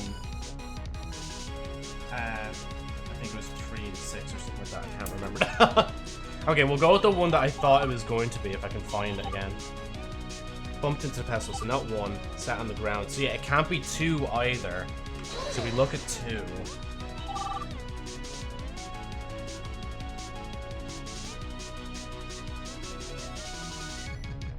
No, but she wouldn't have been tall enough, right? Because she was turning Yuchichi around, but she was dragging Yuchichi, so she wouldn't have had the actual thing on, right? This was knocked off, yeah. I might need to first bring up some evidence. What's Kasane leaving out? When I bumped into the pedestal, I did shoot a quick glance back to see if I hit a wall and not something else, but I had mistaken the pedestal to be part of the railing, and I only saw the bottom of it. I sat down on the ground in front of the pedestal, oh yeah, sorry, this one, and turned Yuchichi around so I get a clear view of the frame and all the stitching. What exactly by turning him around to get a better view entail? Basically, I spun him around so that the hole where the head goes would have been facing me. I also made sure that he was belly side down. Because he was backside up, I could use the opening on his back to get a better view at the metal frame inside with all the stitches in view.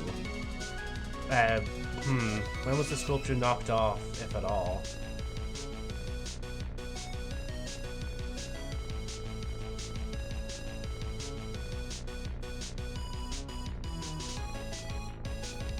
I'm gonna keep going for a minute.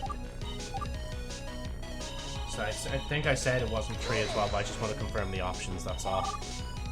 Work, costume, win the bag, yeah, so it's definitely not 3. Number 4. After I finished my work. And how exactly you put the costume on? By that point, the metal bits were all removed. It was lightweight. So yeah, that was about putting on like a onesie. So when she put it on, when she looked around... I don't think I marked it out. I still feel like 2 is like the highest possibility so far. Never mind, sorry.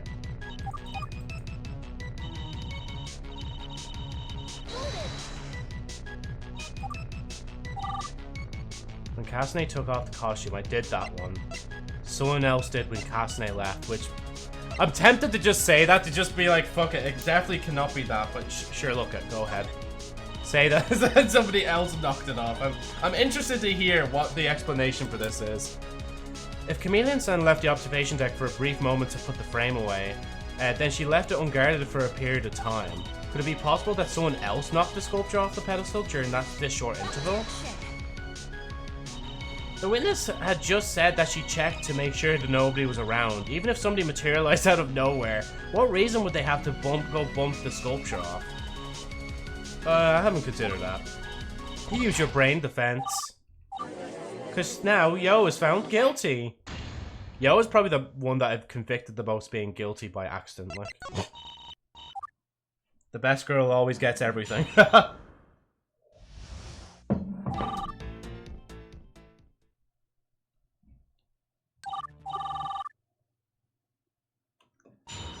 Another cross-examination!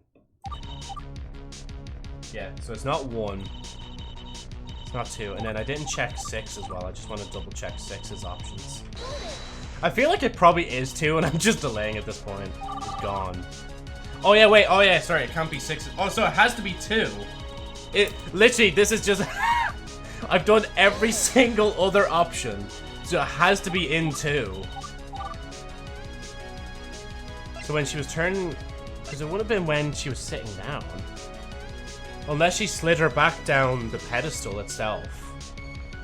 But it couldn't have been when she turned... But then again, Yuchichi would have had the actual head on, right? Was spun around. The motion of him spinning knocked the sculpture off the pedestal. The walrus thing was being spun around along the ground. There's no way just spinning it accidentally grazed the sculpture which was up on the pedestal. Unless the witness spun the costume by literally tossing it into the air like a pizza. That theory is too asinine to even consider. I guess you're right about that. Jesus Christ, I actually went through every... Guys, I just wanted to see every option, you know? That's all it is. If it's not this one still, I'm actually going to be disappointed. Sat down, the impact of her hitting the ground. Okay, so it's not 2 either. I've written something down wrong. I literally have all 6... Oh wait, I don't. I have 6 down twice.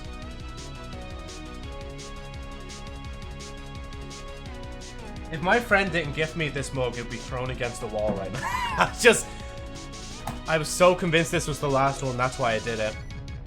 Right? I think that when Chameleon-San sat down, the impact of her hitting the ground may have shaken the sculpture off the pedestal. Huh? I don't weigh that much. Oops. Look, either or, it has to be in 4 somewhere. Yeah. What option did I already try?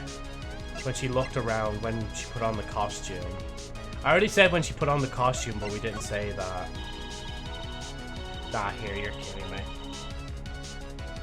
And it has to be this, right? We don't have to present anything. Or do we? Chameleon must have stood up to put the costume on and to look around. This made her tall enough to have bumped into the sculpture. Maybe while standing up and looking around, she nudged the sculpture into the ocean somehow. Aha, and how on earth would she have managed to do that while simply looking around? Don't be ridiculous. I honestly don't know how that could have happened.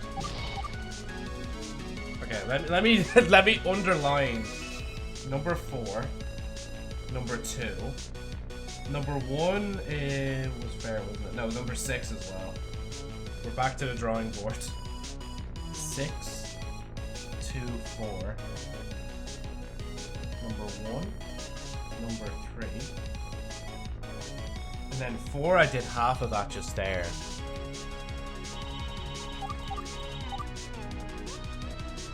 Okay, the remote where she knocked it into the ocean. Maintain she has no clue. Fair single detail. If she'd already knocked the sculpture, she must have made a pushing motion towards the sculpture at some point. That's why she could have knocked it up, but when did she ever do that? Earlier, Ayumu said something about being that there being remaining contradictions.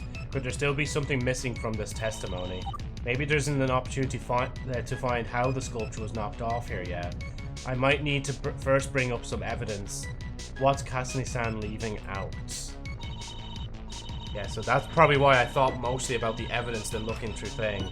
So I think even if I do look at every single option, there's a piece of evidence we need to show. So when I bumped into the pedestal, I did shoot a quick glance back to see that I hit a wall and not something else.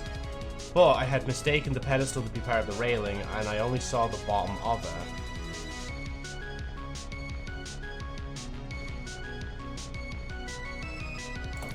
And wait, hold on. Did she say... How did she... Kind of hunched over like you'd naturally be when dragging something along the ground. This might sound a little silly, but I looked between my legs upside down. So I only saw the bottom part of the pedestal. I'm about to do that IRL right now just to see if, like, make sure that holds up. Yeah, no, that would hold up. Was the sculpture on top of the pedestal at this point? Would I have seen it if I just looked up or looked a bit higher? Who knows?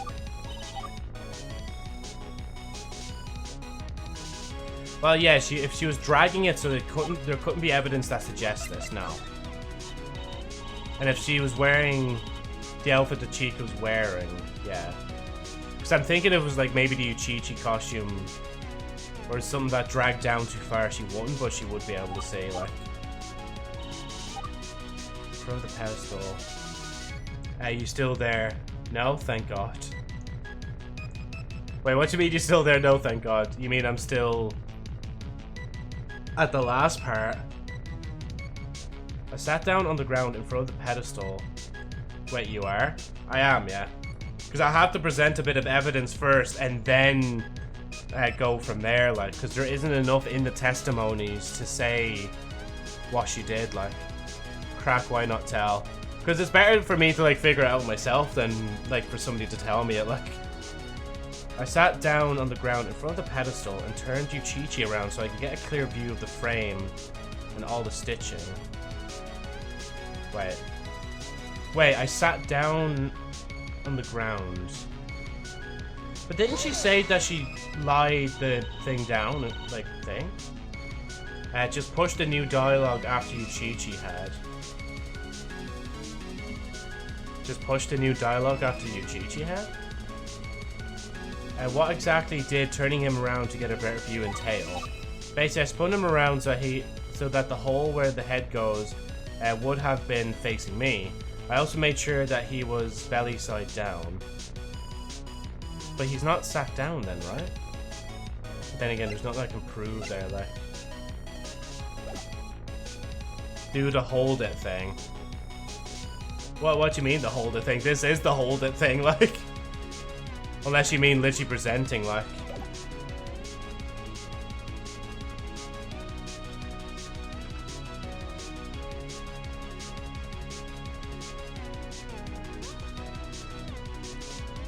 Wait.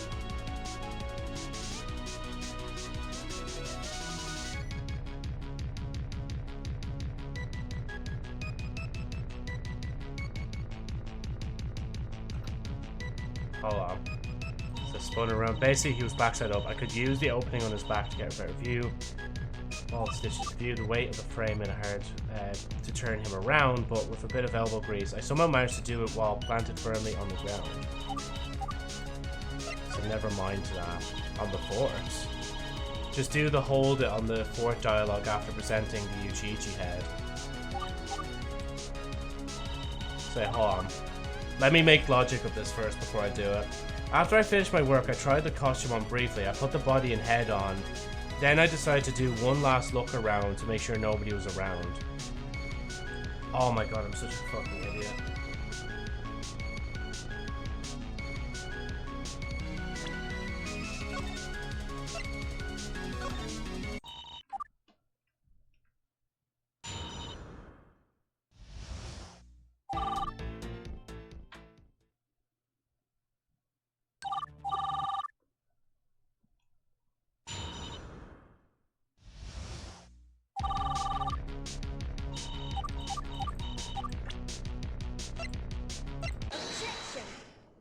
And now we already read this, didn't we? Yeah.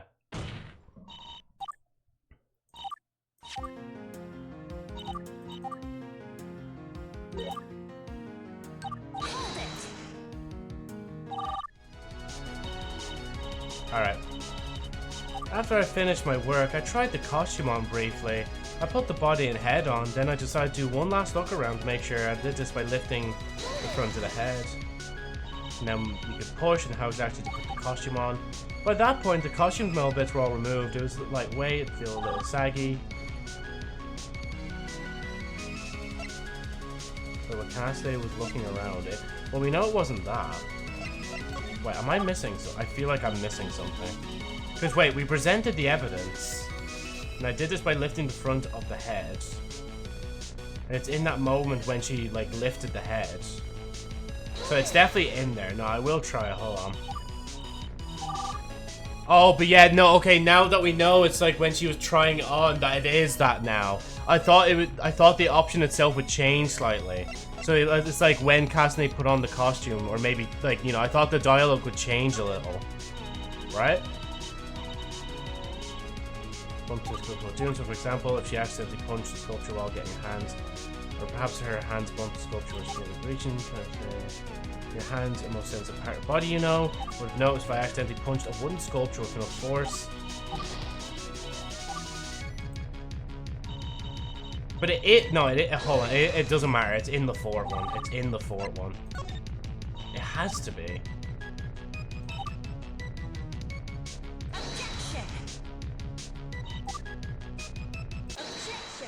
Oh, there we go. I actually thought I'd lost again. I'm not gonna lie. I actually thought that wasn't it as well. And I was gonna fucking slam my head against the table. Oh my god, I thought it wasn't gonna finally be it. Jesus Christ almighty. So maybe while standing up and looking around, she nudged the sculpture into the ocean somehow? Uh-huh. And how on earth would she have managed to do that while simply looking around? Don't be ridiculous. Let's think about this for a second. If she had lifted the front of the head upwards, that would have sent the back of the head downwards. If you recall from the crime report, the damage to the head was located at the lower back. There's no way! Surely the witness would have noticed that.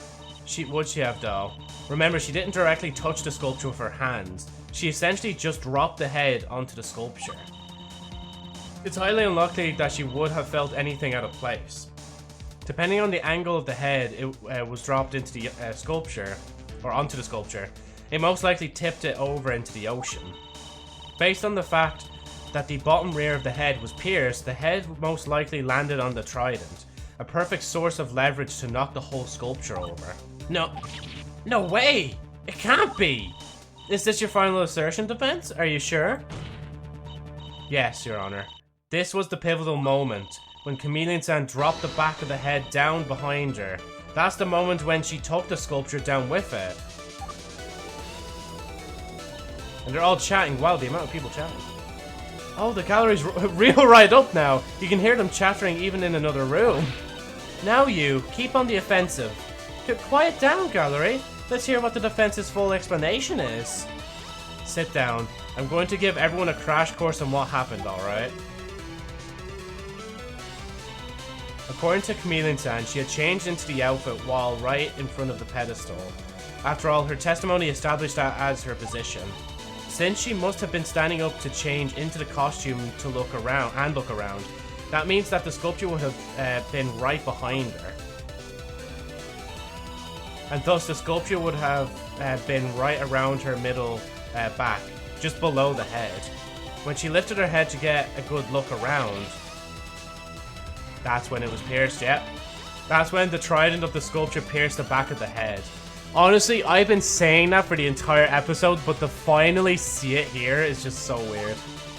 As the head continued to be lifted, the sculpture would have been tipped over and dropped over the edge of the pedestal.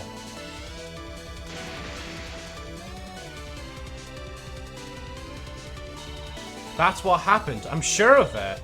It makes sense, right? Since Chameleon-San backed into the pedestal, she never would have seen the sculpture there. If we believe that she knocked the sculpture off when she looked around, that would fit in perfectly with the idea that it was gone by the time she came back. It can't be! Did I seriously do that? Chameleon-San, I know that you never meant any harm, but I'm thoroughly convinced that you were the one responsible for the disappearance of this... Let's go say it again. sculpture. So, what do you think? If there's anything that seems out of place, you better let the court know right now. Really, Maki? You're gonna do this to me? Don't say another word, Chameleon-San. The defense is claiming that the reason that the sculpture wasn't found by anyone was because it fell into the ocean and was swept away, correct?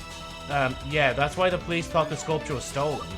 But that can't be what happened. Don't underestimate our police force. They wouldn't be so foolish that they'd forget to consider that possibility. Prosecution? You're saying that the police must have looked over the railings at the sea below? But the sculpture could have been swept away by that point, right? I am. The director of Sea Paradise reported that the police did indeed look over the side of the observation deck during the investigations, yet they found nothing. And the significance is because the oceans were at low tide, around the time of the crime. At a low tide, a rocky outcrop is exposed at a place where the sculpture must have landed. Oh, that means the sculpture's fragments must have landed on the rocks and could not have been swept away by the sea at the time of the crime, right? Ugh, Bijin never told us this. Is that really true? I don't think Maki's wrong about the fact that the police must have checked over the railings. She also seems to be right about the sea being at low tide. Oh, randomly. After all, we took the photo in front of the inn. Oh my god, that's what the moon was for. In front of the inn shortly after the crime happened, right? If we take a look at the sky, the moon, it's near the horizon. The tides were low at the time. If the tide was really was low when the sculpture fell, then it must have landed on the rocks, not in the ocean. They couldn't have been swept away. Well, defense, if the sculpture fell over the railings, it didn't fall into the ocean. So how come its remains weren't found? What happened to the fragments of the sculpture? Surely there must have been an explanation for the disappearance of the fragments. Maki says that the ocean was at low tide at the time of the crime. If that's the case, could there have been something down there responsible for the piece going missing? Yeah, the sea lions. I have an explanation for this. The only way the sculpture fragments could have been missing from the outcrop is if... It's just like the fragments were stolen and would have been from the thing, like... The police didn't actually look! The tide went up before then. No, I think the fragments were stolen. Yep! That's it! The sea couldn't have been what removed the sculpture fragments from the rocky outcrop. That leaves only one possible outcome. The defense believes that the fragments were manually and knowingly removed from the scene. There's no doubt about it. Are you nuts? The outcrop was several meters below the observation deck, with no way to access it. How and when could the witness have done such a thing? The prosecution has a point. What's your evidence to prove that something had taken the sculpture fragments away? Very well, here's my proof that someone had to have picked up the fragments at some point. See, okay, be careful what you present. I know what I need. I need to say that the sea lions did it, but how do I say that they did it?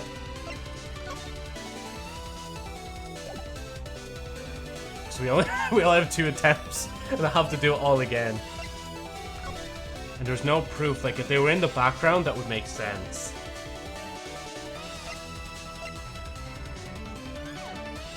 Apparently no option. I mean, that's the best thing I can go for. Because that is literally the evidence that, like... Because it's swept away, so... It's in the piece of wood that Chico... Oh, that's why you were saying it has things, Zeno. Why is it chipped? Because the sea lions were munching on it. It's in the piece of wood that Chico was holding. This is the only surviving part of the sculpture, and it speaks volumes. This is how we know that someone must have taken the pieces away. What the fuck am I... What am I pointing at on here?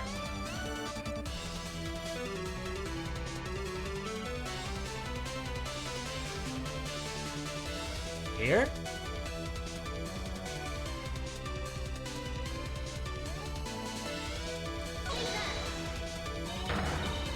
It's here. This proves the defense's point. Does it now? Are you sure? No, I'm not. What am I not seeing here? I better think about the features of the sculpture fragment carefully one more time. Jeez, what point exactly? Am I pointing here? Am I pointing here? Here? Because with this, you have to be very precise with it as well. Like, you can't get it wrong. paint is chipping.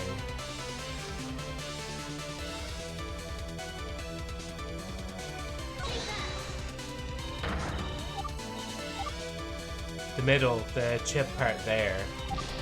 We'll have to get back around to it. I love, like, even after all that, it's like, well, even though we know she did it, we're still gonna blame Yo. Just after all that, imagine. Right, we'll go for that, because honestly, like, we could be probably pointing at this for a while.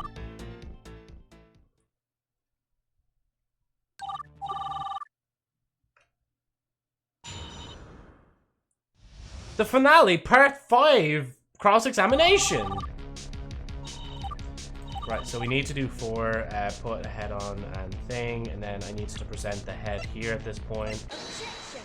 Then we need to skip in. Hold it! Then on number 4, we need, isn't it? We push. Oh, yeah, and then when she was trying it on, put the costume on. Wait, was it not when she was putting it on? Wait, oh my god, Joe, you know what the answer is! So it wasn't when she was looking around. Oh, okay. Shush.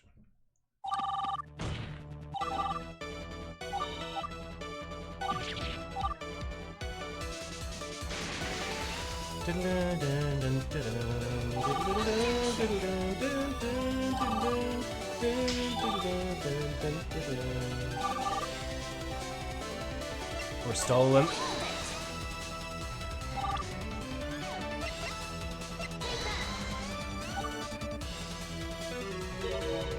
See, I wonder, like, if there was, like, I'm thinking, like teeth, right?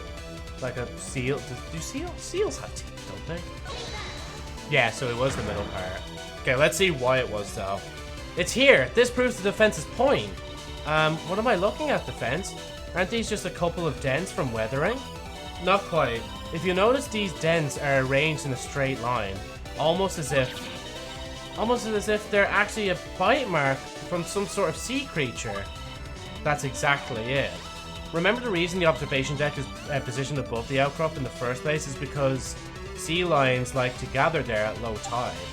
Someone indeed stole the fragments, but nobody said they were by a human. The defense attests that the fragments were taken away by the naturally curious sea lions that were hanging out on the outcrop at the time. Could you imagine, like, they just get... Wait, hold on, what are you saying first before I say that? I think you're the only person I've seen who instantly realizes it was the sea lions. Yeah, because, like, they mentioned that detail, and it's like, somehow that stuck with me. I don't know why. What's with you? I don't get it! Well, start wrapping your big brain around this, Missy. Jeez, the sass there. The sea lions were the reason that the fragments were never found. Chameleon-San, you knocked the sculpture off the pedestal and it shattered upon hitting the rocks below. It was me? It's the truth. I do feel for you. You never wanted this outcome. But based on everything we've discussed so far, it's infinitely more likely that you were the one who was responsible for the disappearance of the sculpture. Don't you agree? It can't be! We provided a substantial amount of evidence that I'd say cast enough reasonable doubt that on Yo to paint her as innocent. The idea that Yo caused the disappearance of the sculpture doesn't make sense anymore, and frankly, it never did in the first place. Even though this was all a big accident, it's still time for you to take accountability for your mistake. Please. You don't have to be like Yoshiko. Damn. It's just...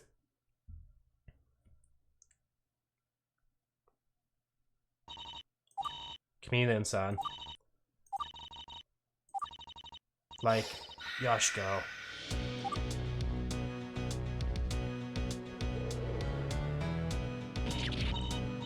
Wait! Chameleon-San, don't leave yet! Sorry, but I've made up my mind. You've had enough chances to make things work. Give me one reason why I should stay for even a second longer. Because you can't just walk out on the stream like this. What am I supposed to say to my viewers? This isn't about you or your stream. Can't you think about anything other than yourself for once? Look, I'm sorry, alright? It was my mistake. Haven't you ever made a mistake before? Don't use that on me, of course I have. But unlike you, I know when to take accountability for my actions. I I can do that too. Just give me another chance. It'd be too awkward to continue at this point anyway. Save it for the next time we meet, if it ever happens again.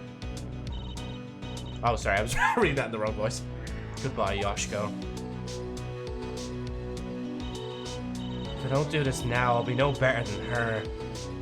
Every scathing thing I said to her that day, it had also applied to me in return. Chameleon-San, listen to me. On the day of the crime, we found Yoshiko and Hanamaru at the entrance of Sea Paradise. The reason she was there was to find you, to apologize to you, to let you know that she's learned her lesson. Now, to be quite honest, she accidentally apologized to me instead, and her apology at the time didn't seem exactly sincere. But when we confronted her about the situation later, she opened up. She deliberately allowed herself to be vulnerable for the first time. Today, she shared the spotlight on the witness stand with Hanamaru. Not once did she interrupt her or boss her around. She's taken what you've said to heart. It wasn't about her fans or reputation anymore. She wanted to make things right. Would you be willing to forgive her and not cancel her on Twitter.com? Maybe I was the one too hard on her. Part of her, the reason I blew up at her was because I was just like her. Yoshiko, the reason she hogged the spotlight was because she believed she deserved it. But I was upset at her because I also believed I deserved it. We were supposed to share it. And it's not like I was completely neglected either. I just felt like I deserved a bit more. We just couldn't come to an agreement on how much each person gets. I was treated like a servant. Or perhaps I should be expected, or have expected that. I don't know. I wasn't familiar enough with her or anyone in Aqua to expect what would happen. Who knows? Either way, it does seem like she's willing to take responsibility for the falling out. Perhaps you could forgive her, at the very least, so her fans could be sure that there's no more tension between you two. You're right, she had a lot of growing up to do, but I suppose that she's taken the right steps. Perhaps I... Don't take it from me. Yoshiko's in this courthouse right now. Let her apologize to you herself. Then decide whether you want to forgive her or not. My bad. Of course, of course. Chameleon-san, the defendant Watanabe Yo officially transferred responsibility to Takumi Chika. Then Chika unofficially transferred responsibility to you. Because of this, the defendant is still guilty by association and due to negligence, albeit admittedly in a very roundabout and flimsily connected matter. However, if you take responsibility for the crime as an independent entity, then she will be spared. You're the one who gets to decide her fate. Yes, it's time to get the verdict handed down. Microphone's on. Make sure this is on record. Everything hinges on you now. What will it be, Cham-chan? She's just like, nah, fuck that. Greetings, viewer. This is Chameleon-San. You can call me Cham-chan if you like. I would like to comment on an incident that occurred at Izomito Sea Paradise on the 25th of June. A sculpture named Teke Teke Reborn went missing, and the suspect was the employee who played Yuichichi. Watabani Yo. She's innocent. She was not the one responsible for the disappearance of the sculpture. Neither she nor her friends had anything to do with it. It was me. I was the one who took their place. It was not the fault of anyone at Sea Paradise. The disappearance of the sculpture was 100% my fault. I take full responsibility. The police start knocking in on, like, just like, hey, we heard that!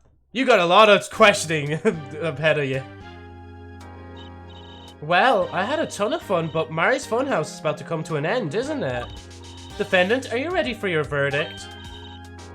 Yes, ma'am. Zenkoku Zenshin? Yosado. This case got a lot more convoluted than I ever could have imagined, but that's what made it fun. Wouldn't you say so, Yo? No, it was hell. I hope this kind of thing never happens to us again. We'll see about that, Yo, but for now, the verdict. Yo, I'm gonna have to say that you're... not guilty! Imagine that. Wouldn't it be so funny if the game just crashed one more time? The game was like, no, you can't leave yet! No! Oh yeah, and the FBI opened up. Wait, did that actually go through? Did I even hear it? Wait, hold on. Let me make sure the sound... Imagine the sound alerts weren't working now. Hold on, sorry. I know it's like we're literally at the end and I'm just delaying it at this point. Hold on.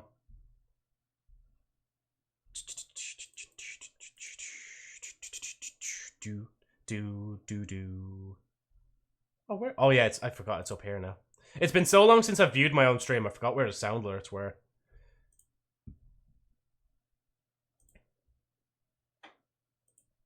Oh, wait. Oh, yeah, because that's muted there. Wait, it's even cooled down for me. Wait, what do you mean it's cooled down for me as well? I'm the streamer! I should be able to play it whenever I want. There we go. Library. My alerts. Now, let's try that one more time.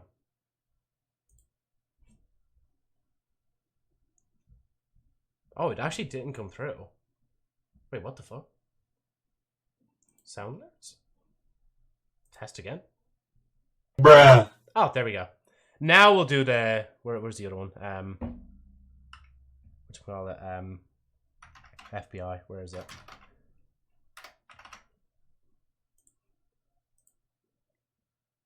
FBI, open up!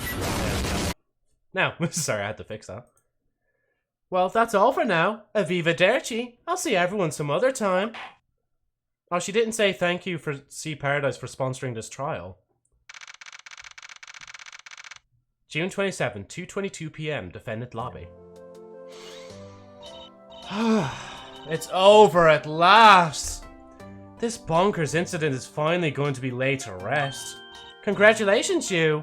Yo's job is in danger no more. Job, right.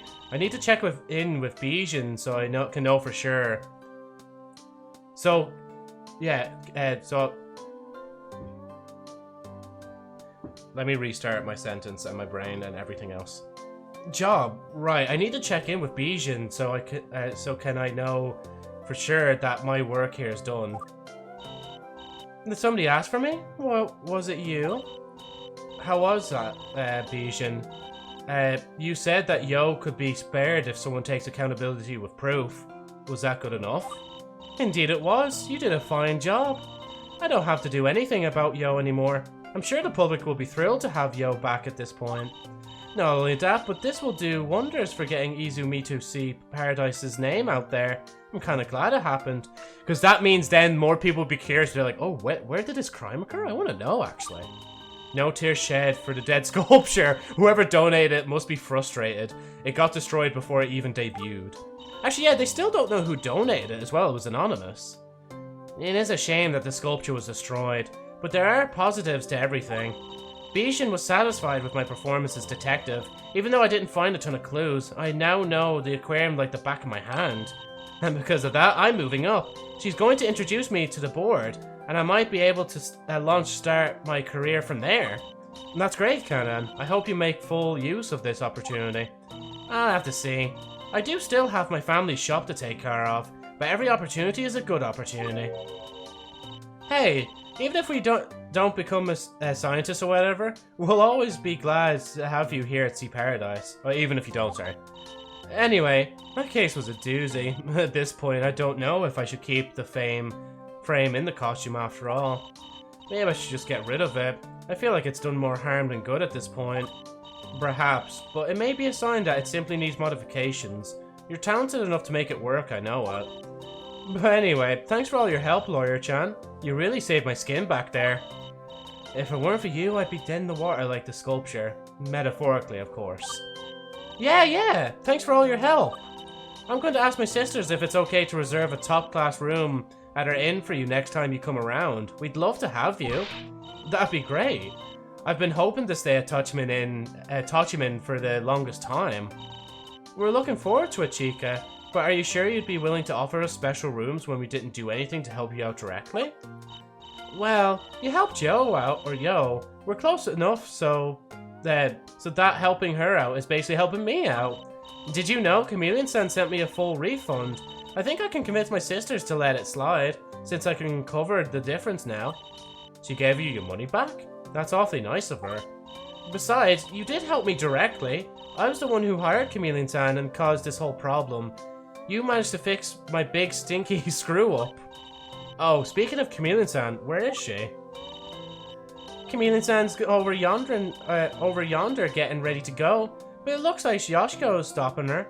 She's finally getting a chance to tell her what she's been itching to tell her this whole time, Zura. She's finally getting her apology in. I kind of want to see how that's going. Not gonna lie, I'm kind of thinking about spectating too. Mostly to make sure Yoshiko don't mess this up more than it already is, Zura. Yeah, let's see how that's going. Cham-chan, hold up, don't leave yet. Deja vu. Listen, Chameleon-san, or Kasane, I should say. I treated you like garbage during our collaboration, and I shouldn't have done that. I'm sorry I did what I did. You deserve better. I'm making efforts to be more aware of the way I act and the way things I say. It won't happen again. Even if you don't want anything to do with me anymore. If you don't want to forgive me, I understand. But I don't intend to treat you or anyone else with disrespect anymore. I apologize for being such a jerk. We both could have treated each other with more respect, right? I treated you like a little kid. I do regret just storming off like that.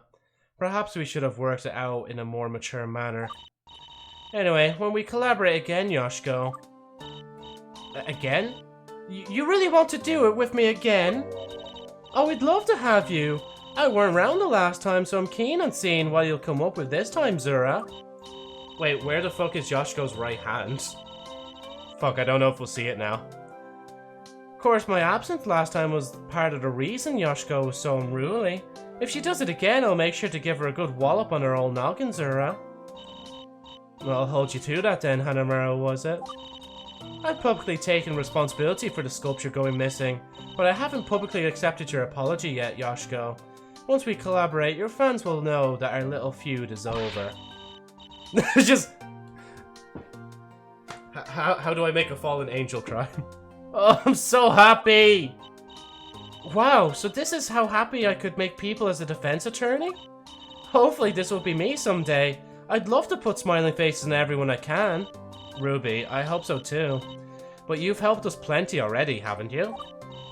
Me? Helpful? I feel like I just messed around the whole time. Nonsense, you were the one who figured out that Chameleon-San may have been involved in this crime. If you didn't do that, we would have never known where to even begin looking. That doesn't count. That was just a lucky guess. All I do is make clothes and watch school idols. I'm no good yet. Do you have any more tangible proof of when Ruby helped us out? I kind of want to try and select the right one this time. It has to be the cards, right? Earlier today, the trial was about to end. I don't think you knew this, but for Chameleon-San, Chameleon-San is leaving today. She won't be around for tomorrow. If the trial had to be delayed until tomorrow, we wouldn't have been able to get her to testify. We could very well have lost. Bikia! Is that really true? Yes, but you interrupted the trial and provided the school idol trading cards. Using that this is the gacha, by the way, or the gamba. Using that we were able to get Kasane on the stand today. Your love for school idols, it saved us. And it saved Yo. I guess it did, you're right.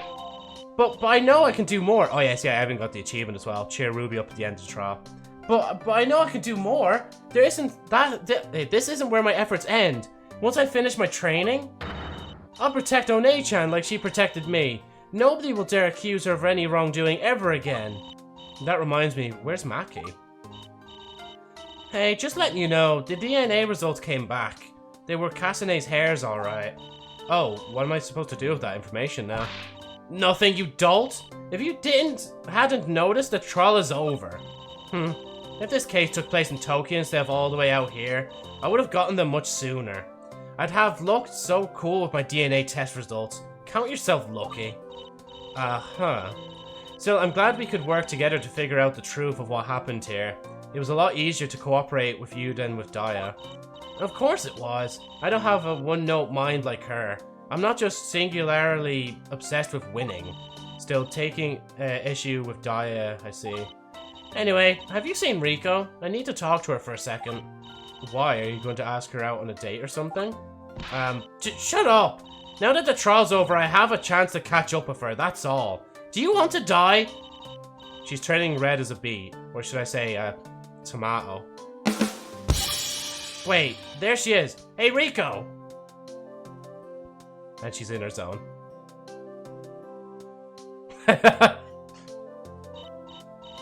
Rico, you there? After Rico. Oh, hey, Maki. I didn't notice you there. Oh, for a second I thought I was going to have to pull the dog card again. I'm working on another sketch. I've been doodling everyone involved in this case. I think it's my best work yet. I'll make copies of it and send it to everyone, okay? Oh, so wait, instead of a photo, are we gonna get a doodle? I'm looking forward to it. Anyway, about these past few months. I should give them some space, but it's nice to see everyone in such high spirits. And by the way, Yo and Kanan, right? That's us? Oh, right, I had almost forgot. I have to give you a pounding for all the trouble you've caused us. Hey, relax, Kanan. Let's see what she has to say first. I mean, I will admit that I caused some trouble. I meant well, but I should have been more careful. Now you guys are down a sculpture. Can I offer Sea Paradise my services in any capacity? No payment required. I sort of owe you all. Oh, well, isn't that nice of you? Thank you for the offer. We'll have to ask Bijan about it. It does feel weird for Sea Paradise to employ someone that they just accused of destroying their property.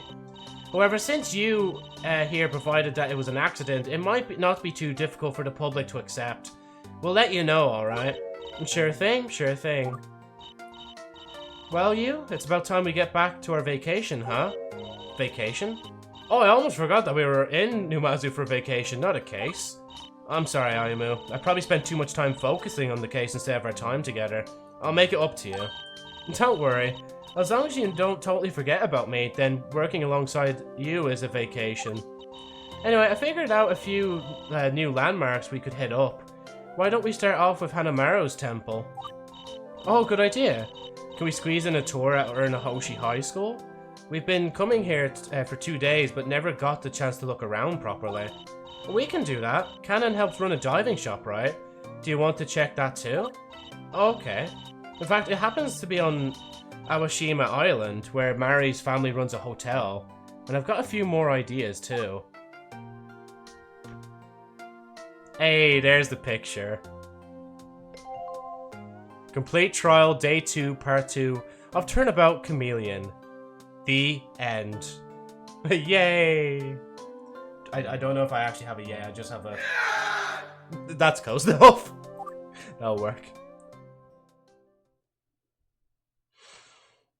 Ah, there it is. It was, yeah. And I'll read out the full thing this time, since this is probably the last time we're going to be here for a while. Thanks for playing. Gyakuten Live is developed for the most part by a single person. If you've enjoyed the game so far and would like to support development, consider responding to feedback form, rightmost icon below, EN only.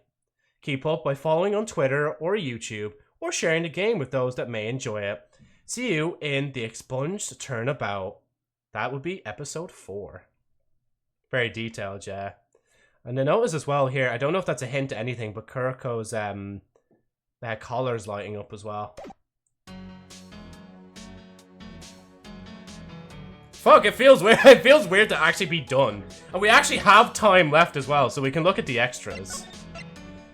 Let's see the donors real quick. So everybody here, if you have donated and would like to see your name added, contact Cracklack at cracklack@gmail.com or on Discord at cracklack #5318 with your preferred name and an email you donated with. Oh yeah, so would the donation count for... Well, how does the donations work actually? Is that like when you buy it on the page? Because I like, admittedly, I need to do that. I need to, like, I'm not going to say how much I'm going to put towards the game, but it deserves a lot. I'll say it deserves a lot. And I'm usually pretty stingy with my money, but I'm like, yes, I will give this money. I will donate. Achievements. Oh, that's so cool. There's actually like different images, aka Yume Ino Ippo. Agreed. Most people donate on itch, but I have added people who donated on Ko-Fi, etc. Ah, yeah. Deserves very much, yeah. Right, so so this would have been the first, so that's another reason to go back into the game is to find the full image. Oh, and we're just missing probably one here as well. And that's Shirako and Daya. Oh yeah, Maki and Rico. These are based on the cards, aren't they? They're based on well, not this one, but this one is. Or no, wait, not that one. This one is. The fuck was the first one? It's so Yu is the groom and Ayamu is the bride. Because there is a kind of bit of a yandere thing with like Ayamu. A lot of people in the fandom mark her as a what's so there? Mark her as like a yandere. But I swear that was like Cardar in All-Stars, because it would have been All-Stars, definitely not Civ 2. Because All-Stars is when all the groups could be with each other, like the cross generations and stuff like that. I was going to keep going, but I realized I can't. Oh wait, so is this where all the... Ah, okay, so that shows each... Ah, okay, so it shows the parts. Okay, I won't look at all the achievements, but yeah. Yandere, are you sure? Let me show an image real quick.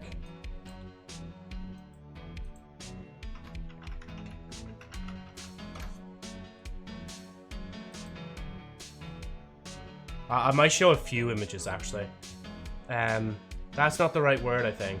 Oh no, like, they depict her as one, but like, it's not like she actually is, it's more of a fan kind of thing, like.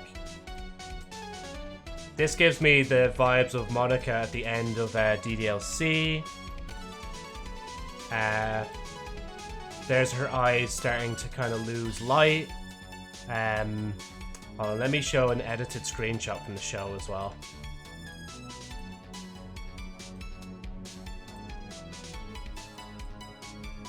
This is one of the scenes in the anime itself, and obviously somebody's darkened the eyes. Let me see. Here's fan art by Miju Quartz. Do they have their name? Oh yeah, they have their name on it, so... Hold on. So the fan base really does, they like to picture as like a kind of yandere person against, wait, here's one actually. Oh no, actually it doesn't have the name on. Yander Ayamu drew this one as well. Just fucking you just struggling for her life, like. Oh yeah, sorry, I have that there as well. What was it I was going to open as well? There's one particular image. Okay, if you think like that was sus, I'll show you something sus.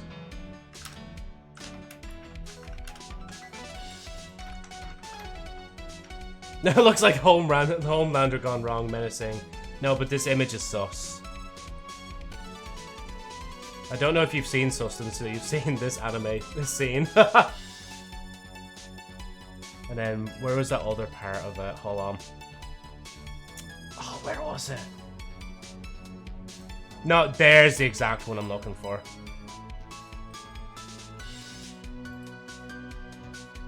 Oh wait, is it not going to...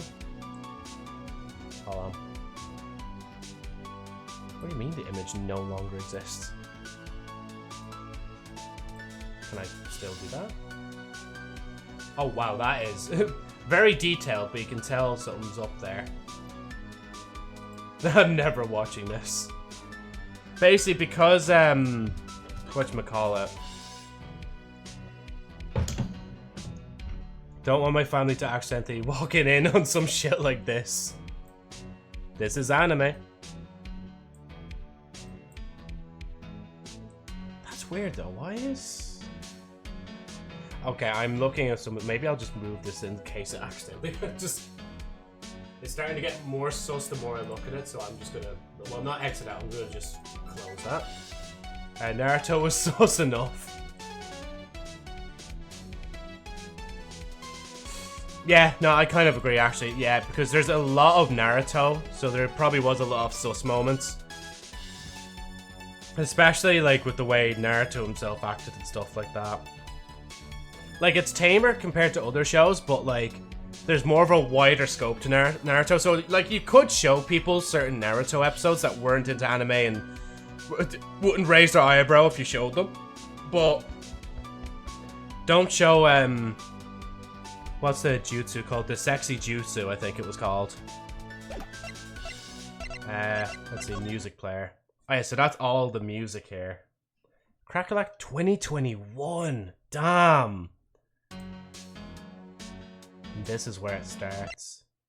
So that's episode 1's music, episode 2. So that would just be for the title. Gee, you know, when it's laid out like this, you realize how much fucking, like work has to go in, even just to the soundtrack.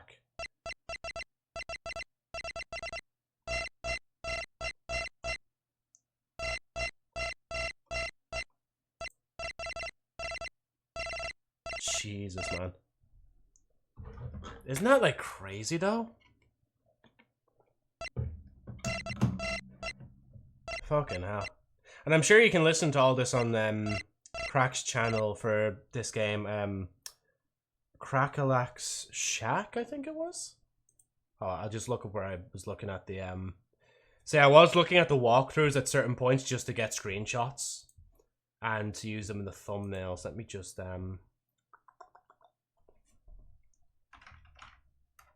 Oh, wait, there it is. Yeah, there it is. I'll put the channel link here. But let me just double... Well, okay, I'll put the channel link first and I'll just check. But I'm pretty sure the soundtrack is here if you go to playlists. Yeah, there it is. Gyakuten Live OST. 39 tracks. So that's where all this is. Collectibles. Oh, that's so cool. You actually get to see all the Pokemon just laid out. And that's the 3 that we have already. Oh, that's cool as well that you put like the... On May 23rd, 2024, Starfate pulled every shiny on stream after 4 hours without the shiny charm achievements. And there's all the cards. This is where Kasane was from. And then there's a second set of cards. You can see the JoJo reference here. Who else? Shizuku is here, obviously. I think, wasn't there one more person that was here as well? Emma here as well, there she is. And then I think another one of those collaborated with Yoshiko behind the scenes. The original working title for this project was Gyakuten Live, Love Live, which my folder in my computer is still named. The original proposition was for this to simply be a fanfic, but I decided that an interactive game which was much more interesting. However, I still consider this project a fanfic more than anything else.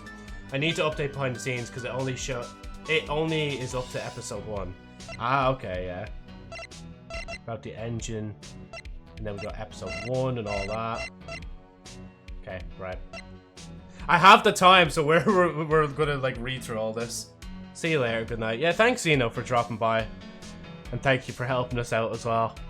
It's finally over. We can rest. I'm coughing like crazy. Nah, hopefully you get better, man. VN Gen by Eggsoft. Where's Luna when you need her?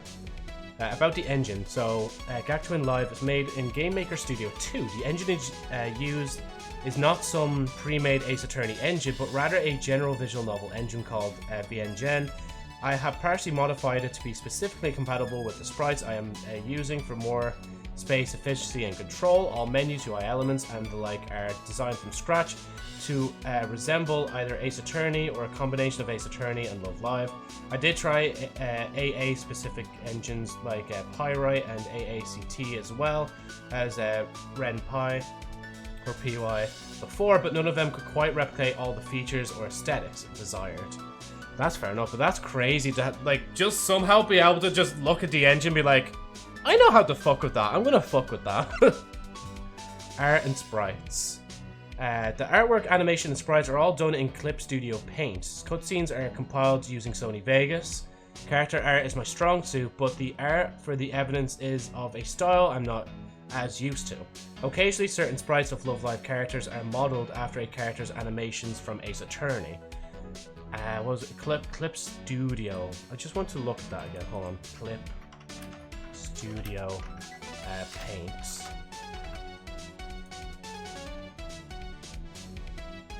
Okay, right. No, Joe, here, clip Studio Paint. I swear I've heard it before.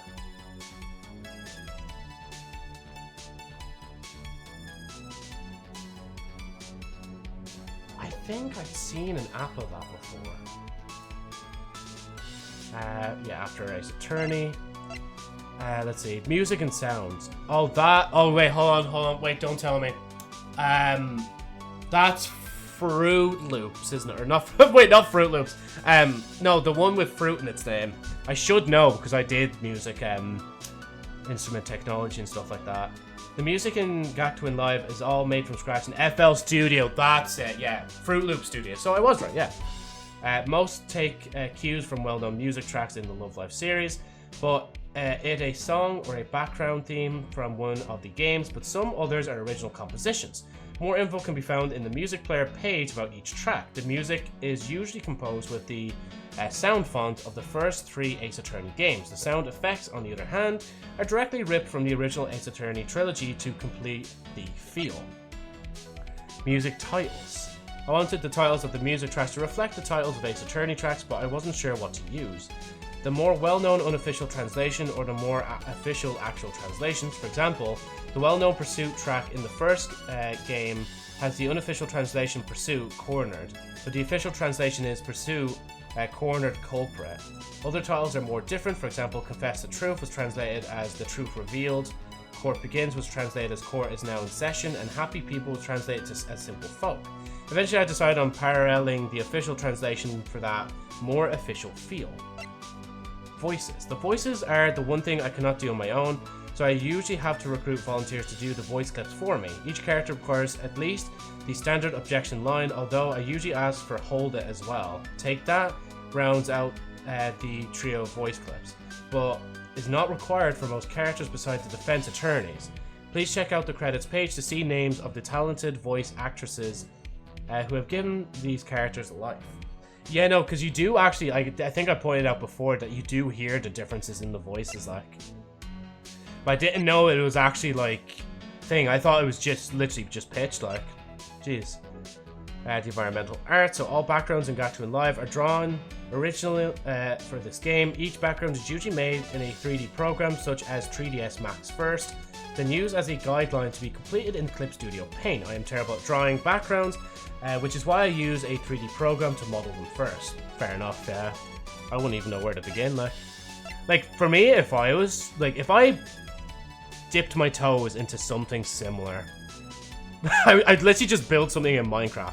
And I say that because in the recent update video for Sherry Albert Story, the light novel series I'm currently working on, Volume 3 in particular, I actually built the school that's in Sherry Albert Story in Minecraft first, to use that as a kind of reference point when I got kind of like, when I want to make the story a bit more specific at certain moments. So if I mentioned the science classroom from Volume 2, I hope I didn't, yeah, I think, yeah, it was in Volume 2. When I mentioned that, I can actually mention, yeah, they went through the, from the assembly hall to the entrance of the courtyard, through the courtyard and to the room itself. And I can actually see that in Minecraft, so then I can put little details in there and I can actually mention about other things and so on and so forth. But yeah, no, having a reference does help like quite a bit, especially like with drawing, especially like. It's like an outline for now. The idea is like, Yu becomes an Ace attorney because Shizuku proposed the idea of school attorneys. It's like Ace Attorney with Love Live. The original concepts for Gyakuten Live were written in early 2021 because this was before Lanzu and Mia joined the Nishishevsky School Idol Club in canon. They are not factored into the overarching story, however I hope to have side stories where they can make an appearance. Case 1 was the first one to have its actual or general structure conceptualized. Case 5 and 6 were actually the next two conceptualized, with 2 following not too far behind. Case 4 was conceptualized shortly after, and Case 3's general structure was not conceptualized until early 2022. Ah, see, that's actually kind of interesting, the way the story was made.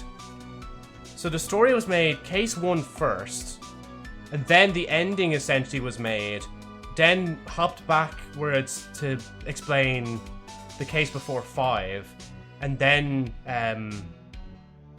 with 2 falling not too far behind. Oh yeah, sorry, wait. 5, 6, then it jumped back to 2, jumped over to 4, and then jumped to 3. It's like you went from the start to the end to the after the beginning to the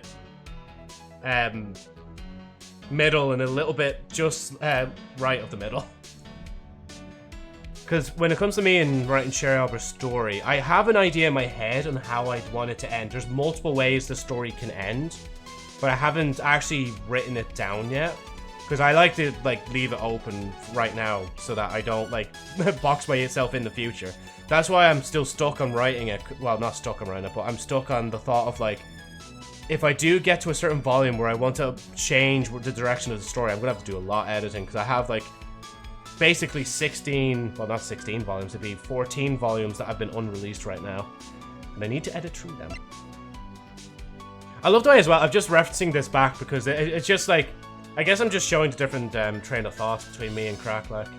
About the dimensions, Gyakuten Live has a consistent screen resolution of 1024 by 768, a 4:3 aspect ratio. While this is the same as the Nintendo DS and was originally meant to be equal to it, in hindsight I probably should have opted for the standard 16:9 aspect ratio. So that actually makes sense as well why the screen is like that, because as you can see on my when I was trying to set up originally, I was trying to set it up so that it would have the whole screen, but obviously, well, I mean, I still could have. I could have just done this, right? I think it's like this, is it?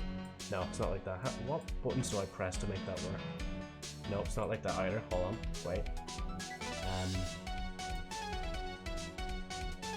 Oh, shit.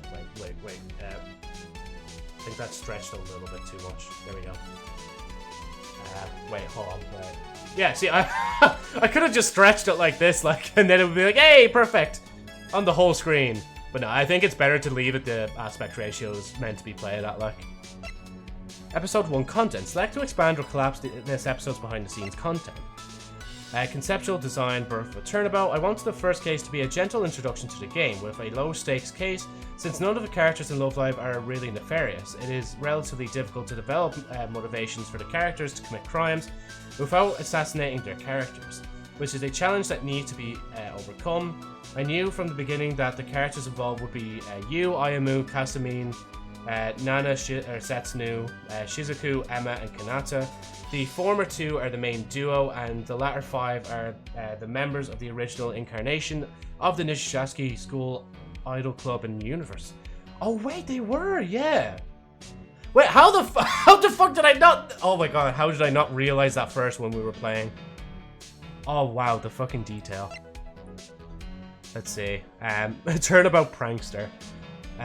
So about the title, the original title for this case was Turnabout Prankster, in reference to Kasumine's prankster tendencies. Eventually it was changed to Birth of a Turnabout, to shift the focus onto Ayamu and to reflect the idea of this case being the first in the game.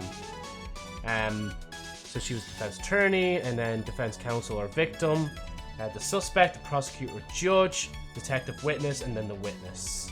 So yeah, she would have been both. Defense counsel and victim. Yeah, defense. So she would. Yeah, she still has that job now. Oh yeah. I'm actually kind of curious about this. Billboard in the background. You may have noticed that the billboard on the background in the hallway. Originally, the billboard was covered in random Love Live artwork I have done in the past, but it currently is covered in random generic documents, posters, the Nishijatsuki Season 1 anime poster, and an image of Kuroko, and SIF card art of Ayamu and Yoshiko. Yeah, because I think I remember seeing that card in the first game. That was in the first game. That was in All-Stars. That's the Season 1 poster. I don't think I've seen it. That's Cuckoo and thing. Yeah, so this is all your drawings. Cool. The courtroom. The courtroom is obviously based on the gym. The original podium for the judge had an extra side podium connected to it, but it was omitted after deciding to make it more simple and symmetrical. The Nishijatsuki logo was redrawn from scratch for usage on the large hanging board. Jeez, imagine that. Yeah, no, I'd say there wouldn't be a clear image of that online, or a PNG. Due to the chapter taking place in early March, everyone is wearing their winter apparel. I'm not sure if they would actually wear their summer apparel in March instead, but I didn't think about this until after I had already finished some of the sprites, and I didn't feel like going back and changing them. Also, I like the winter outfits better because I like the jackets. Fair enough. Ayamu sprites were the first character sprites drawn before anyone else's sprites. As such, a few of her sprites' art styles are slightly different from the rest of the sprites, although hopefully it's not too distracting, though Ayamu essentially takes Maya's role. I did not consciously model Ayamu sprites off of any of Maya's because they were the first drawn. I usually use Ayamu sprites for scaling purposes. That is, I use her sprites to make sure all the other sprites are the right size in comparison. Kasmin, Yo, Shizuku, Nana, Kanata. And is that? Oh, Emma as well, yeah, and about the evidence. Right. Kasmin sprites are not modeled off any particular Ace Attorney character sprites, although her panic sprites are similar to those of Maggie Brides. I thought about giving her another sprite where she angrily chomps on a loaf of bread like she does in Nijishasuke Season 1 Episode 2, but I eventually decided against this due to the case revolving around Kasmin's bread. I felt the animation might confuse people by making them think there might be more bread involved than otherwise discussed. Yeah, that's a fair point. About you. Oh, she kind of looks a little different there. You sprites are obviously mostly modeled on Phoenix Wright sprites. This can most easily be seen in her corner, damaged, and desk lamp sprites. Others are designed by conceptually similar, but not too similar. Her outfit was designed to be simple but effective, and have a palette that would easily be associated with the respective character, just like Phoenix's outfit.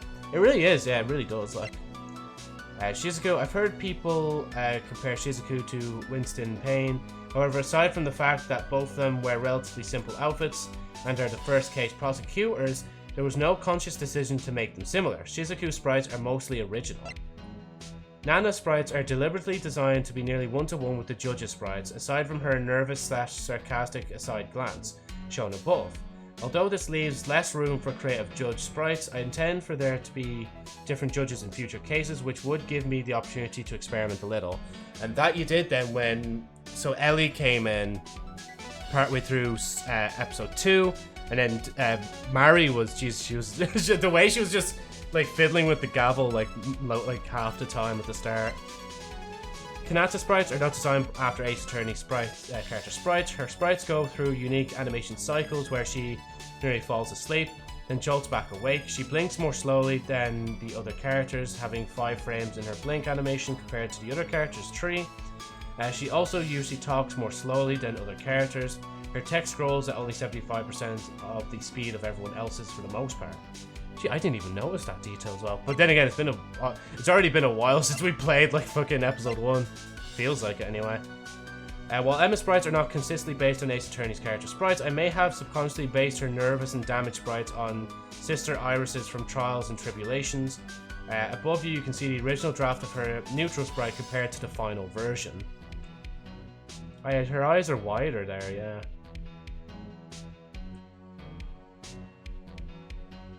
I feel like it's a bit like the bow or the necktie is bigger as well. I know I'm looking too much into it. About the evidence, the original version of the crime report was a simple description of the crime and made no mention of the twist tie or the time the suspect was apprehended. However, these were later added to give the crime report more use. The original way you figured out that the 4 loaves of bread were not identical was because the lace loaf was slightly less fancy than the others, but this was changed to correspond with the previously stated twist tie addition and to make it less arbitrary. In addition, the original version of the access record showed out times as well as in times, but the former was removed for more uncertainty. Yeah, see, geez, imagine if we had that much as well. Emma in, Emma out. Kanata in, Ayamu out. Kasmin in, Kasmin out. Kanata out, Ayamu in, Ayamu out. Kanata in, Kanata out. Panties, biographies. Oh yeah, so this is everything for you as well. Wait, Jesus, how many different things are there here? Oh yeah, so this be all the episodes. Okay, I won't read everyone's one-to-one, but I am kind of curious to read about some people's ones. Emma. Oh wait, does she get a separate one? Oh yeah, she would, because she wasn't. Yeah, there's Setsuna. Let's see. So Daya, Nozomi. Oh yeah, they would. Jeez, yeah, they're not obviously included. Let's see. So Mifune Kuroko is Mifune Shirako's older sister and was originally the heir to the Mifune family, intended to take over the business when she graduated college. However, she never cared to inherit the company and always preferred creating music. When she was in high school, she had interests that ran counter to the aspirations her family had set for her, and she wanted to pursue her own path in life. This led to a slight falling out between her and the rest of her family, with Shirako in particular expressing disappointment in her sister's choice. It's part of the reason why Shirako was so adamant about stopping the Nijishatsuki High School Idol Club. Over time, Kuroko's family has grown to accept that they can't do anything to convince her to take over the business, and have pushed it onto Shirako instead. Currently, Kuroko has just graduated from college and is out investigating a mysterious unknown case involving some missing persons. What exactly is the L2D2 incident? Only Kuroko knows the truth for now.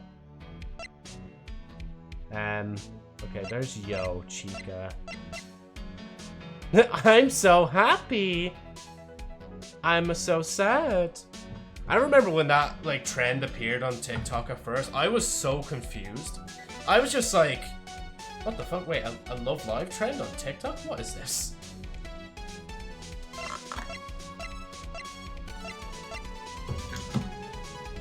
Let's see. My life without it, I am nothing. Enigma of the online world. All that she's known for is that she's a talented cosplayer and that she's found somewhere around Tokyo. She appears in a different costume in nearly every video, and nobody knows her real appearance. Her preferred costume sees her donning a purple gown, silver three-horn crown, and putting her long brown hair in a long ponytail with a curl at the end. Indeed, Chameleon-San has made the titular lizard her symbol. In her signature bowing pose, the three extending fingers on her right hand and curled left arm represent the three horns and curled tail of a Jackson's chameleon. Chameleon-San has been known to collaborate with other online content creators, but nobody has ever claimed to recognize her. As a decent actor, she's able to change her personality to be unrecognizable. Though many attempts have been made at narrowing her identity down, it remains a mystery just out of reach. And then just sigh. Limitless loyalty. Oh, and yeah, of course, she doesn't speak, so there's nothing for her, like. Though many people mistake this as her being cold and rude, the truth is that she's simply completely unable to speak, not unwilling to speak. Despite this, she has proven herself to be an effective butler. Ultimately, little is known about her, and most of the information about her comes from Maki's observations.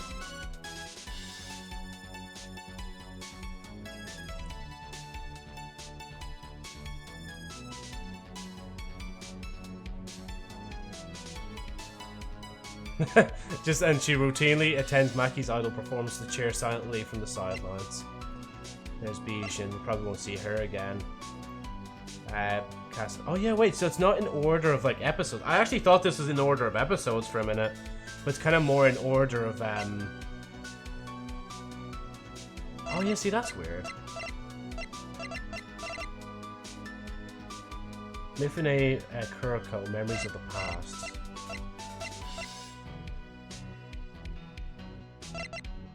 Ah, okay, wait, episode 3, and then there's episode 4. You know, okay, I'll stop there. No, it is an episode thing, but hold on, let me... Okay, so if that's the episodes, so that'd be 1, 2, 3, 4, 5, 6. Go straight to the end. Okay, there we go, we're at the end. Oh, it's just like Lanzu, and then Mia as well. Okay, right. I won't look at that too much more. I won't tell myself on the characters just yet. I don't even think I've looked at any posters, as if there's any as well.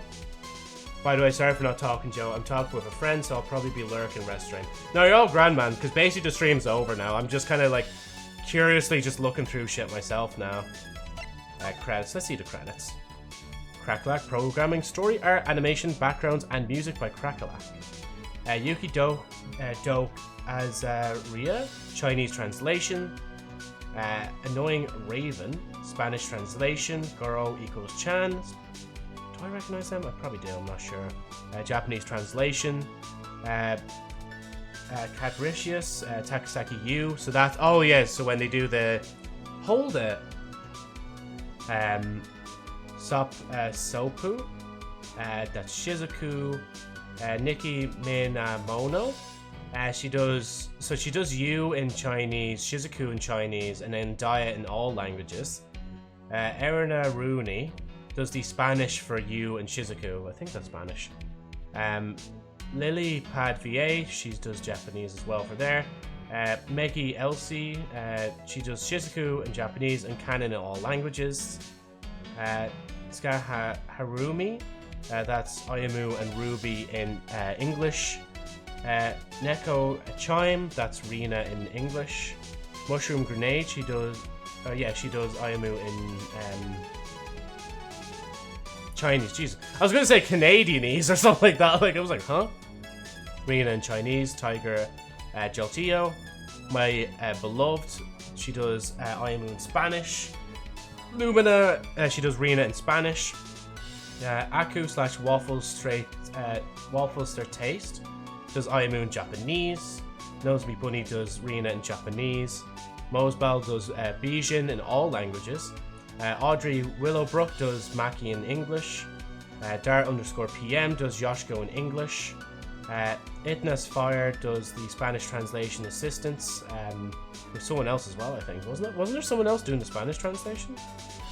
Xenon Tenoji. Wait, fact checking and phone colors fact checking. I think I've seen them before on Twitter. Hold on. I'm almost certain I've seen their profile come up on my feed a few times. I might even talk to them. I can't remember. I say a few times, probably talked to them once. Xenon. I think it's this. Wait, oh yeah, Joe, right there. Yeah, wait. This count doesn't exist. But is it? I wonder then if it's Xenon Inactive, the one that's doing Rainbow in the Moonlight. Unless it's literally just nearly like the same name, but like different person somehow. Wait, what's back? Oh, there's more credits here. Oh yeah, so, yeah, saying Love Live and its associated characters are concepts.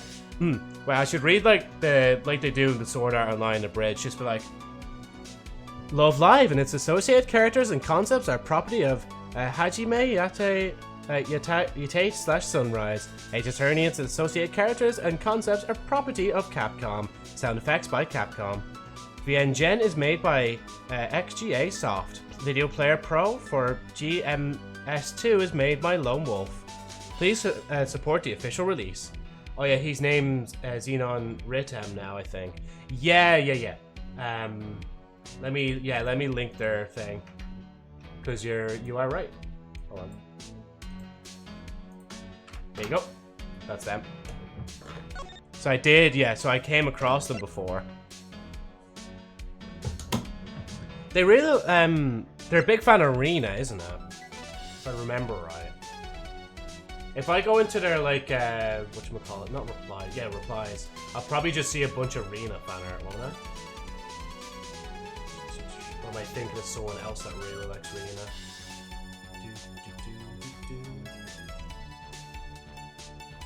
Nah, I'm thinking of someone else, I think.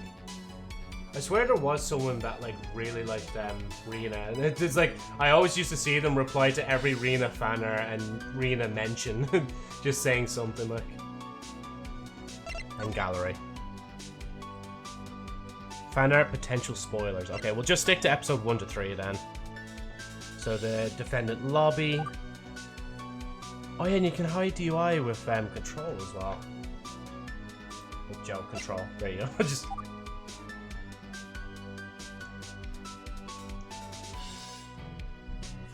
Oh wait, I have something to put here.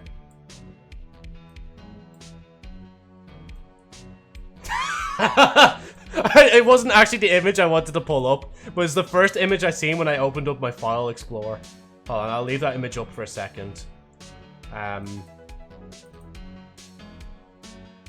this point, I'm just fucking around. Like, hold on.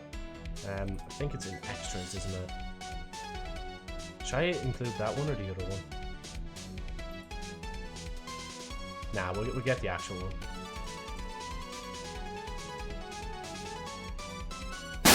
Jeez. Wait, at least maybe... Wait. Nope, Pyro, stay up there.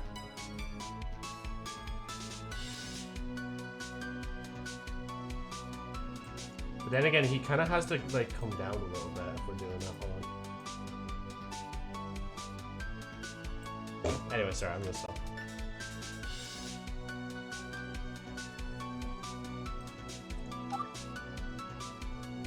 God, it's so weird not seeing the desk as well, and the podium. It makes sense, though, because that'd be a part of their sprite art. God, yeah, even there as well, the podium's not there. I can just kind of, like, I'm just replaying some of the scenes in my head from episode 1 now. Right, where was that, and then just, like, it's not the right one, it's like, shut up! We get PTSD now every time I see that. There's Kanata.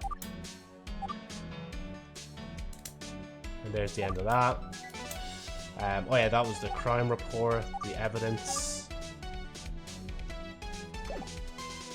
Episode 2. Use room. Karen.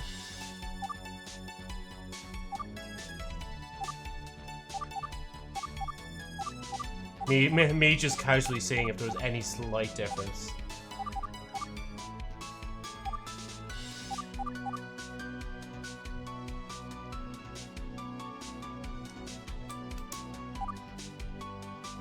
Oh yeah, there would have to be negative versions of the background as well.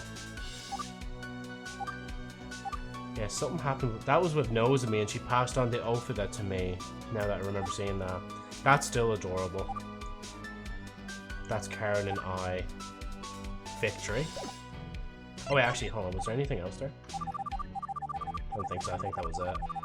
Oh wait, no, there was more. Yep, I knew there was more. The evidence. I still love just me. God, that fucking roll being in the back, man, pisses me off when I see that again. And then what was it? She has the earbuds in. She can't hear us. Oh, that's a bit weird. Does that always come up like that? I guess it just depends. Rina's outfit. The edit to the camera records. Text, as Xena was saying, the horror aspect, or I think it was you, AJ, I can't remember. Roll. But yeah, that, when we realized that, and then she kind of, like, she doesn't look like she's smiling anymore, it just looks like she's disappointed of Setsuna doing a dab, like. And then I having that phone as well. God. And this is what we've just gone through. Car being there, then it's night. That's when Chameleon first, like, revealed herself. That was such a good moment. Like, I was not expecting the lights to just suddenly go out and her just look creepy as shit, like. Yashiko's place was back there. Shut up!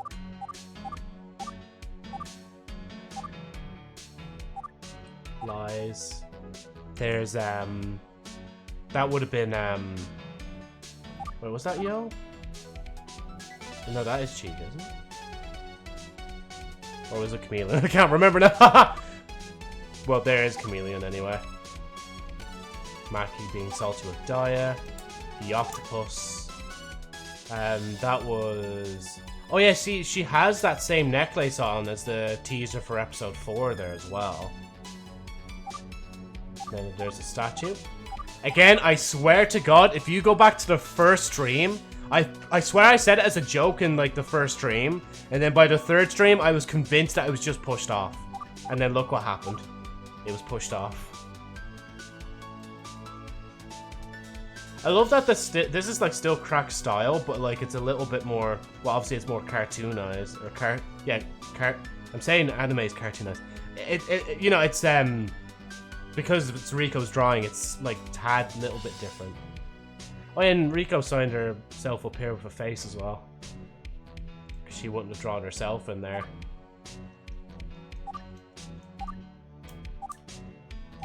Oh yeah, and that's when we marked that there. If we did not mark that there, Jesus, we'd be fucked.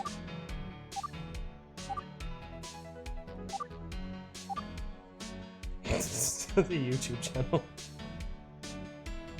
Oh. God, if I didn't play Arena Clicker, we probably would have had, like, Arena Clicker on the side as we're trying to do other games as well, like. There's student ID.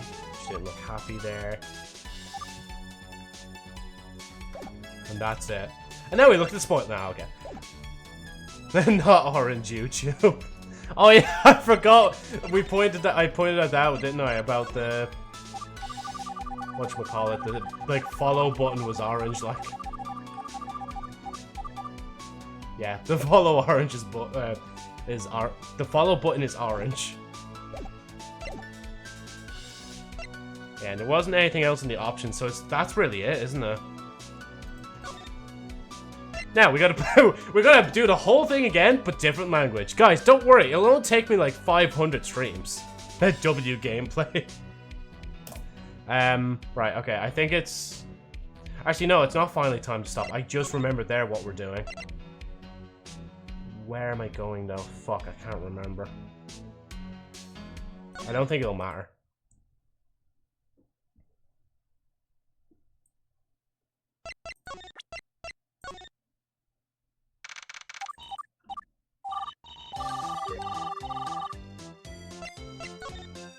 Let's go gambling! Let's go! Where is it, Joe? Where's the page? There it is. So, we've got a shiny Gengar, a shiny Among Us, and a shiny Alcream. Right. Let's try it. There's no way! First one! Let's go!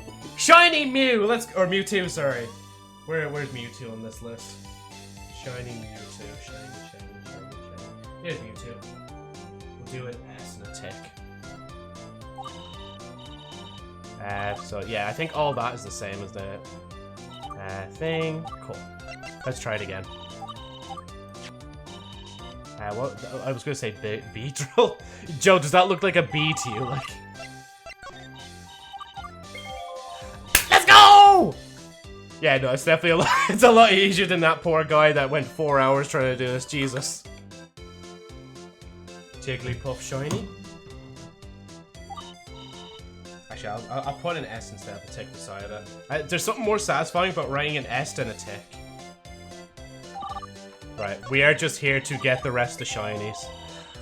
Snorlax, welcome to the collection, buddy. Where are you on my list? There you were. S.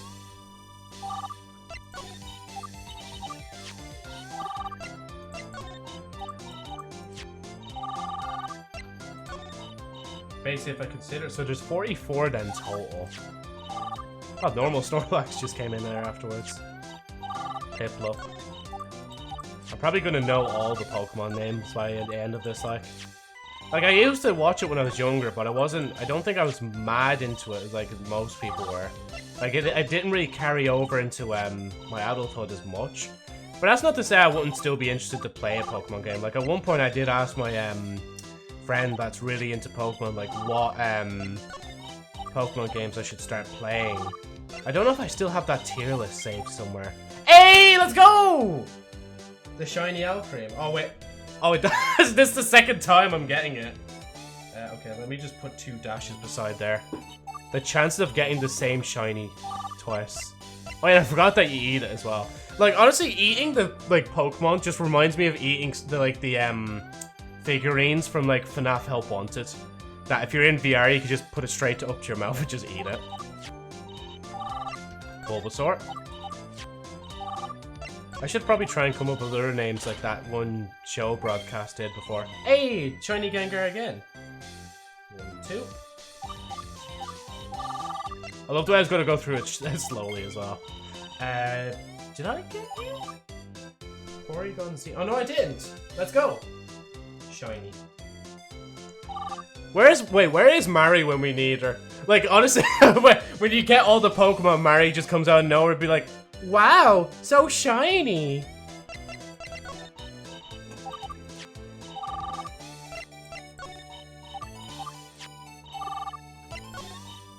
Wait, I do have a Mary somewhere. Hold on. Mary. Where's Mary?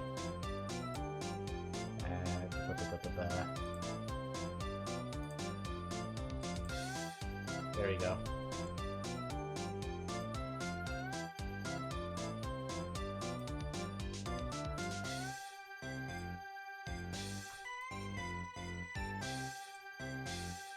There we go. For Mary. Just for Mary. We get all the shiny.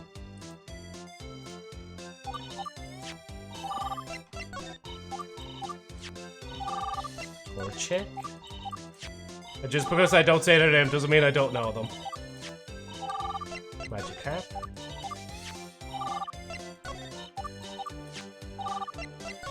Come on, baby. Oh, shiny Piplup. Let's go. Where's Piplup? There you are. You get an S. Just a little baby. Try it again. We will bleed this into another stream if we have to. Because I actually found out, I actually remembered to look at my,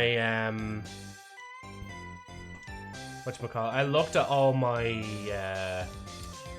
well, I looked at what I'm doing tomorrow, so it's going to be a driving lesson, but it's going to be early in the morning, so I'll definitely be streaming tomorrow, more than likely, unless I somehow randomly have something to do. I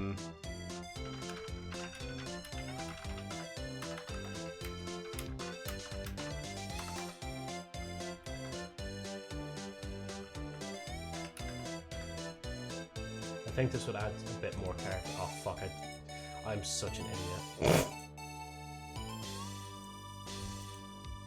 Oh, Joe, what did you do? What did you do? Fix it! Fix! Rename.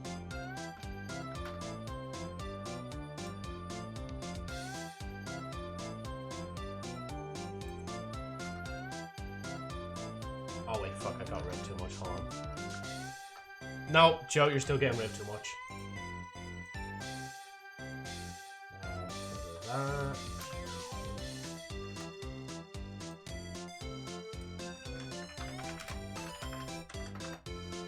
I think I'm going to make the stream more accurate for Twitch.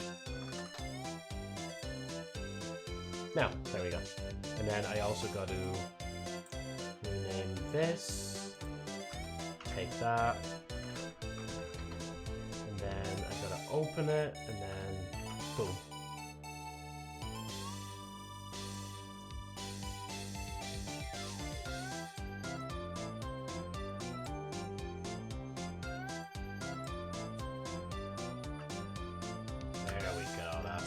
Now we're ready to continue.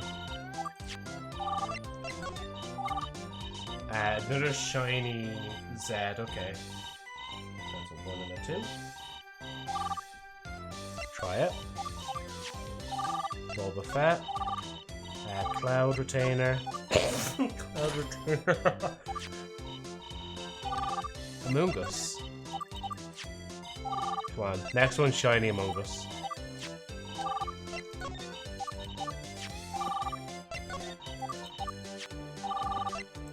Get it eventually. Maybe the next stream should be Genshin so I can like get back into the Gamba and stuff. Hey, let's go! Shiny Ribbon Cat. Slevian. Shiny. There we go. Got you. Try again. Pichu. I don't think I have any of the Pikachu family. And there's shiny Snorlax. Where's Snorlax? Where's Snorlax? I want to just note down the other times I get more than one. Because I'm just curious with how many more shinies copies I get of a certain character. It'd be interesting to just have that fact in the back of my head. Or down on paper. Hey! Shiny Bulbasaur!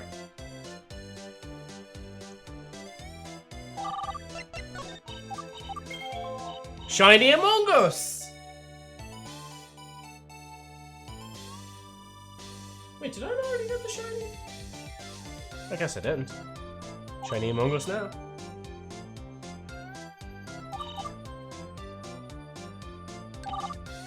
Right, try it again.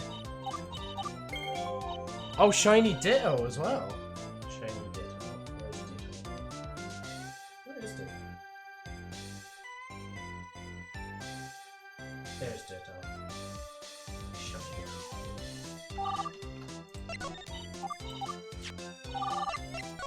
We were on a lucky streak there for a minute, getting a few of them back to back to back. I swear we were. Oh yeah, because I think the chances aren't as high. That's why, Joe. Shiny Among Us again. Oh yeah, wait. I already had that written down, so technically that should be 3.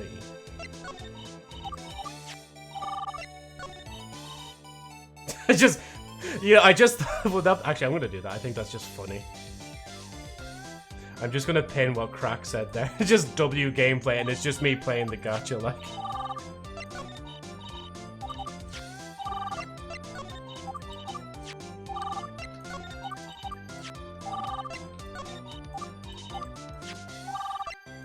Come on, baby.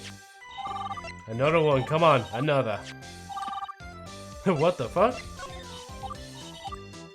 So when people come in, they will see that the dev is like, yes, W stream. It's just like, just the Gamba part, like, is the only thing we see so far. Now, of course, unless you don't want that, and then obviously I'll unpin that, like, that's no problem at all, like. I just think it's, like, funny just out of context, like. Jigglypuff.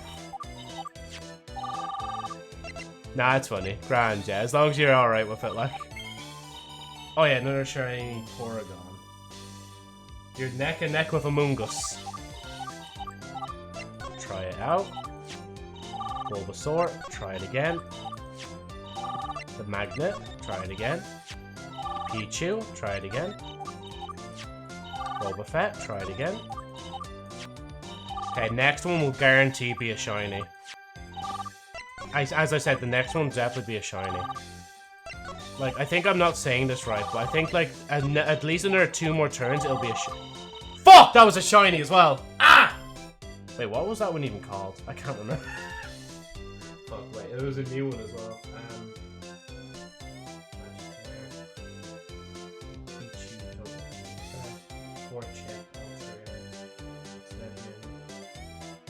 Not circuitry. Iron Moth, that's what it was. There we go. Oh wait, I put one there, but anyway. Mary is eating the funny chat now. Oh yeah, shit, I forgot. She's. Oops, sorry. I put her in front of the chat. I want all the shinies.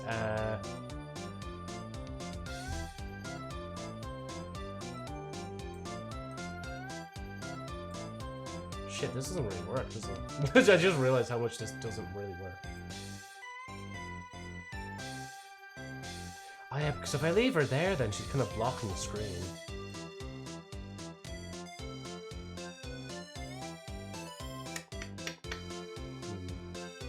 Fuck, this doesn't work. Shit! There you go, Mary. There you go, Mary. Have the right spot on the screen, just for you. Okay, how about that then? The only alternative I can really think of.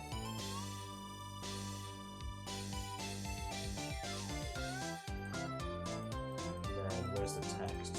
Give me the text for a minute. Properties. Outline. Where's outline? Where the hell it go? Oh, it's white, that's why. There we go. And then I need to increase the outline. Oh, that's not increasing it, Joe. That's scrolling up. Wait, what? Does it not go higher than that?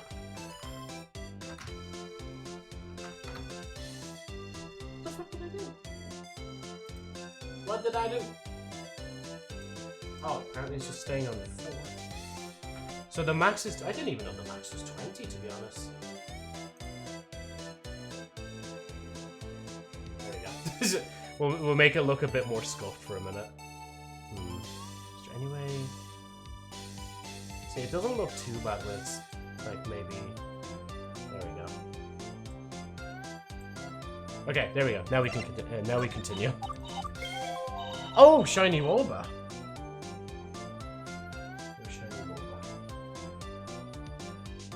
Wait.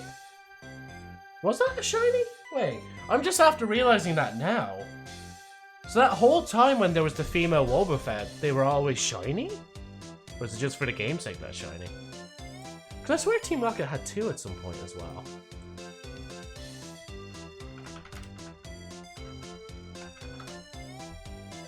Yeah, no, shiny Wobbuffet is pink.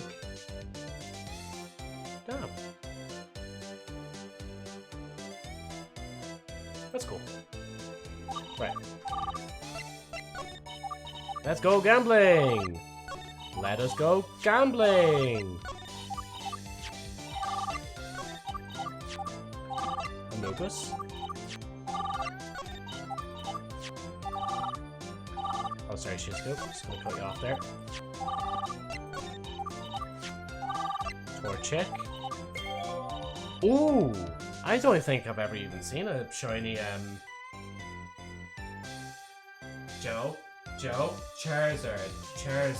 I don't think I've seen a shiny Charizard before.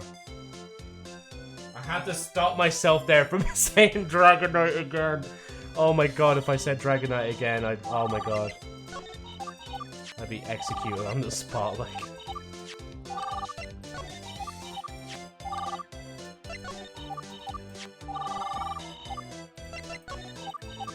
I should only really let go when I see the try it prompt again. That's why during the Gengar one, I kind of just let go early.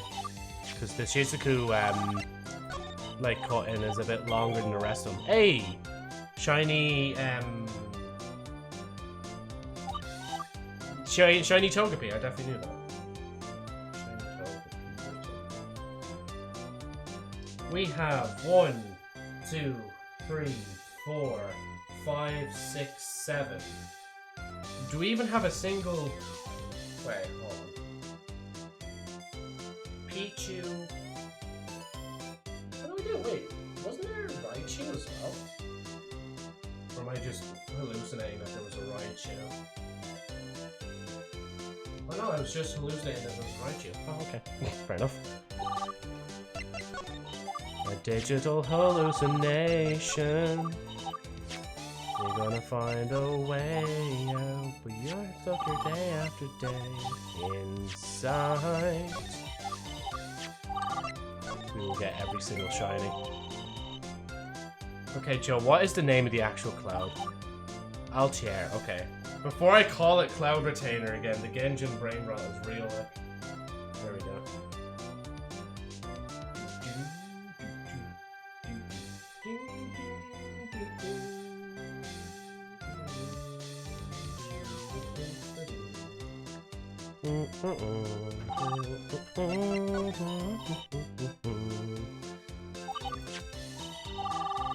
Okay, he's gonna be the next shiny we get, guarantee it.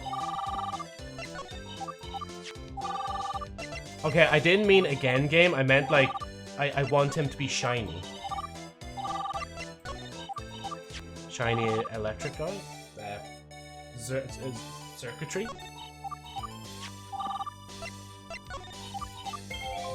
Okay, so Circuitry, they kind of had to change its design a little bit. They thought, like, he would look too cool as a shiny, so they had to... Okay, shut the fuck. just stop.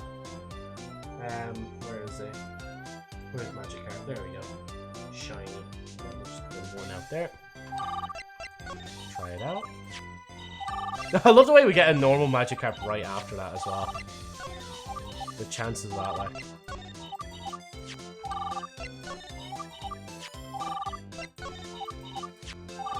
Come on, we will get it. Another shiny in 3 more attempts. I mean, I wasn't wrong. In around 3 more attempts, I definitely said around, definitely, didn't I? I was talking about Cloud Retainer. I heard she will get a rerun in 5.5. Oh, so is she an actual playable character as well? I knew, like, the design kind of made her look like she would have been a playable character, like, yeah. Right, my shiny look might be running out. Zinyan, yeah. I remember that from the story, like. Just about, anyway.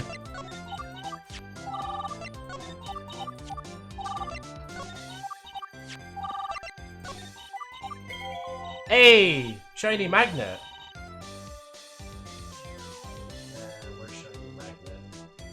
shiny Magnemite. Yeah, Magnemite. Try it. Try it again.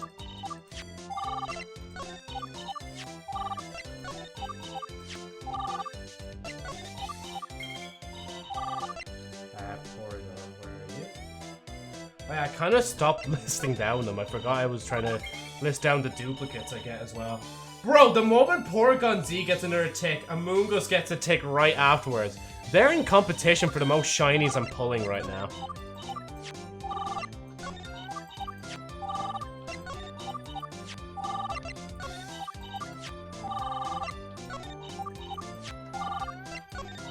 I'm not gonna lie, my eyes are starting to blur.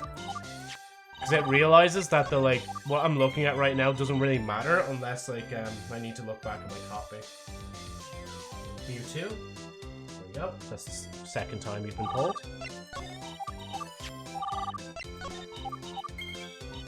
Another Ditto. There's Ditto. There's two. Pikachu. Can we get a shiny Pikachu? No. I will get this. I will get this. My determination knows no bound. I will go many more streams. Oh, okay. Watch Among Us, like, right afterwards just swoop in and be like, yo, I'm here too. Like, I swear. I actually thought for a minute that I thought that was Among Us as well. Oh my god, if it was, man, I'd actually be going mental. The game is listening to me.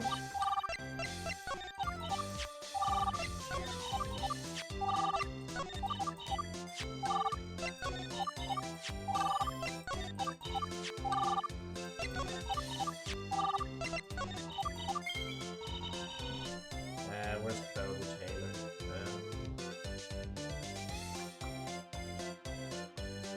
Oh, there you are. Numero dos.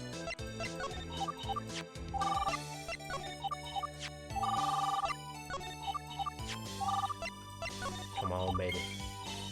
A shiny Iron Moth.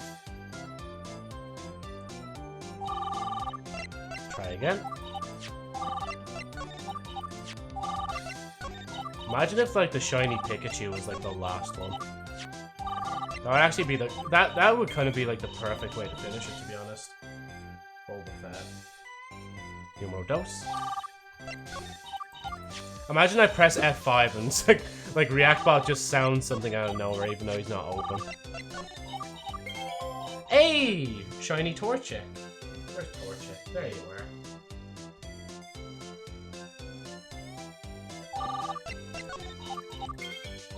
Bro, back to back? Come on, triple or nothing. Ah, it wasn't the right bird. It wasn't even shiny.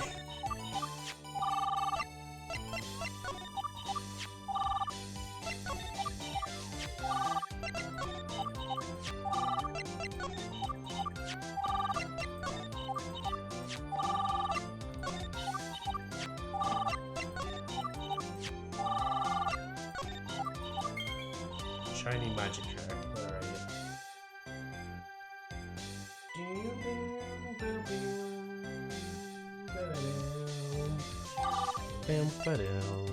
I'm surprised I didn't get more Magikarps, to be honest.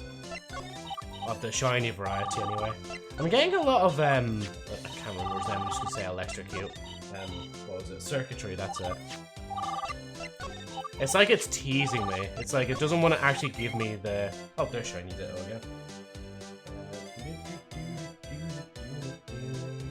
Porygon Z so far is the most I've pulled in the shiny variety. Shiny Jiggly. Where is Jigglypuff? There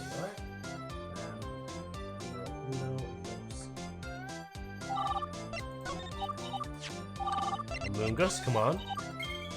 Oh, shiny Moth again. I don't know why I sounded excited there. It's like, I've already gotten that one. Come on, baby. Come on, baby. Come on. Next 3 attempts. That's 1. Circuitry. I thought that was shiny for a minute as well. Shit. I said 3, didn't I? I think this is way beyond 3 now. Hey, there we go. There's the electric one. 2 more shinies remaining. Electric circuitry. Is that? Oh yeah, there's 2 more. Shit. Oh my god, it's literally Pichu and Pikachu. I swear to god, if we actually finish with Pikachu, man. Please, can the next shiny be Pichu? Please, I beg. Well, the next new one. I want a prophecy to come true. Okay, you can stop show me circuitry. There's Charizard.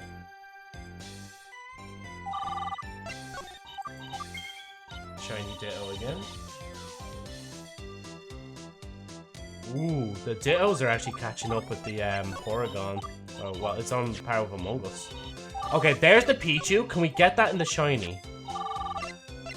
I don't think the game understands. Snorlax.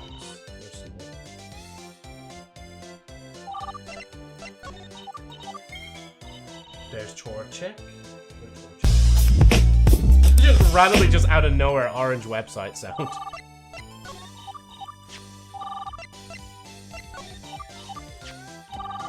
Oh, come on, please. Magikarp? Where's Magikarp?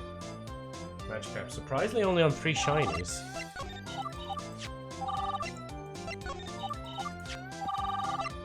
Honestly, I'll be so happy if Torchic is the next one. Like, if they're the next new one we get, man. Now Magikarp is on par with them as well. They're all 1 off from trying to beat Porygon Z. Let's see. I think Mari's very happy with the amount of shinies we've gotten so far. Let's go! Oh my god, that means... Bro, I actually predicted it. Pikachu is actually the last shiny we'll get. That's nuts. Dude, chat, this is crazy. Rigged, bro. Streamer messed with the code of the game before he started playing it. Honestly, if Pikachu appeared after then, I would be like, oh fuck, maybe I shouldn't have said what I said. It kind of looks sus now.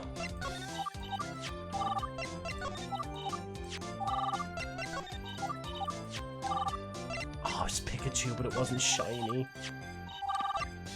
Bro, the pain when you see the Pokemon you want as well, but it's not shiny. People wouldn't have played normal Pokemon games as well.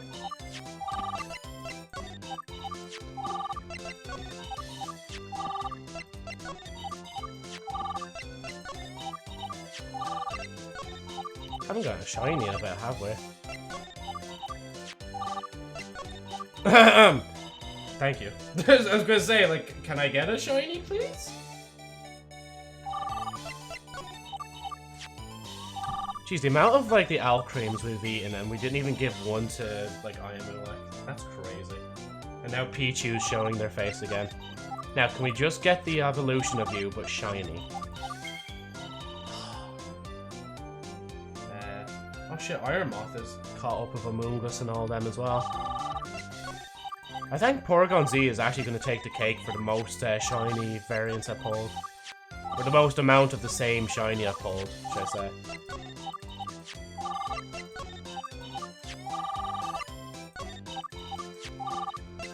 Try it again. Magnet.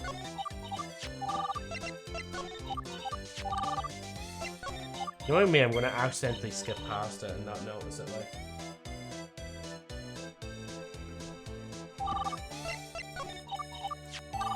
Magikarp. Oh, so close, man.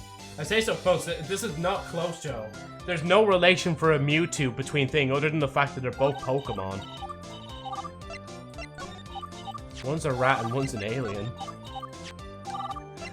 Don't do that to me! Please!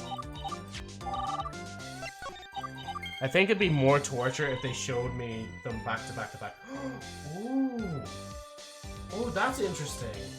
Porygon Z and Magikarp are now tied for the most shinies I pulled of the same Pokemon. Does Porygon Z want to take back their throne? Before I find the shiny Pikachu? Okay, next. Just, guys, in the next 1,000, I'm gonna find, like, the shiny Pikachu. Genji looks different, Joe. Doesn't it? Yeah. Try again.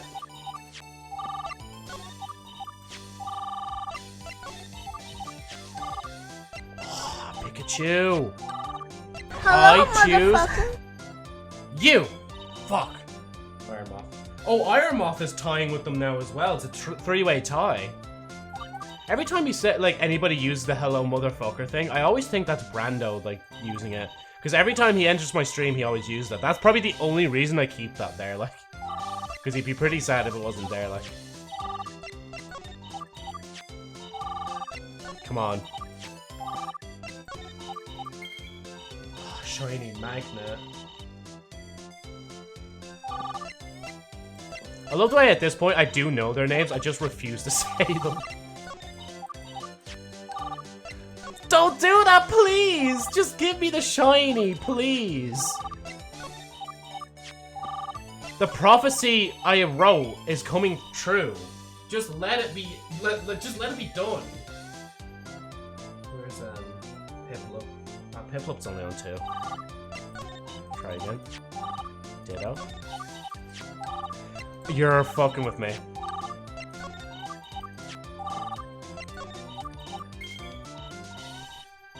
I was about to say in the next 10 we'll get a shiny, but I'm glad I didn't call it. Where's the... Oh, where is it? There, 3. Noobs. They haven't been pulled 5 times yet. Like their other shiny variants. Okay, next 3 will be 2, like 2 of them will be back-to-back shinies. So the next 2 will be back-to-back shinies. Mewtwo. Where is Mewtwo? There you are. Right, and then next one's guaranteed a shiny. I said next one's guaranteed to be a shiny. Next one's guaranteed to be shiny. Next one's guaranteed to be shiny. Next one's guaranteed to be shiny. Next one's guaranteed to be shiny. Next one's not guaranteed to be shiny. This fucking game. This game! Okay, the next one's not going to be the shiny Pikachu I want. Oh no. Well, I mean, I was right though. To be honest, I was right. There it is! The prophecy comes full circle. Let's go. Shiny Pikachu is finally in the collection. With that, that is every single shiny, like I said we would do back during episode 2. And of course we're doing it during episode 3 because we have a lot of time, so yeah. So let me just shout out some results here from our shiny hunting, and I'll let you guys know exactly how much of each we've got. So Bulbasaur shiny only appeared once, Charizard's appeared twice, Pikachu once, Jigglypuff 3 times, Magnemite 3, Magnemite, sorry, Gengar 2, Magikarp was in a 3-way tie with 2 others here, but they got 5 of the same pulled. Ditto was close with 4, Snorlax 3, Mewtwo 4, Pichu 2, Togepi 1, Wobbuffet 2, Torchic 3, Altair 2, Piplup 2, Porygon Z was, yes, that was 5 as well. That's on tie with Magikarp and the last one here as well. Among Us was only 4. They were actually in the lead for a while and they kind of, well, they almost were in the lead, but then they just lost. Slevian got 2. Xurkitree only came up once as a shiny, surprisingly. Alcream 4 times and Iron Moth 5, which was the last 3-way tie between them, Porygon Z, and Magikarp. I also prophesized that shiny Pikachu would be the last one we get, and boy look, we're here, and it's the last one we got.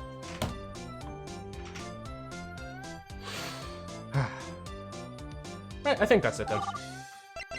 Don't try it. You know what? Yep, there's nothing else to do now. Kind of sad, actually, now. Because at least when I realized that there was still the Pokemon Shiny Hunt to do, like, I could still technically do the achievements as well. Maybe. I'll think about it. Because even just, like, with any game, I need to just be careful not to play it too much where I just don't want to play it anymore. But, I mean, this game is different, though, because, like, with the episodes, actually, hold on, just need a right reminder. Just remembered there. Sorry, give me 2 seconds.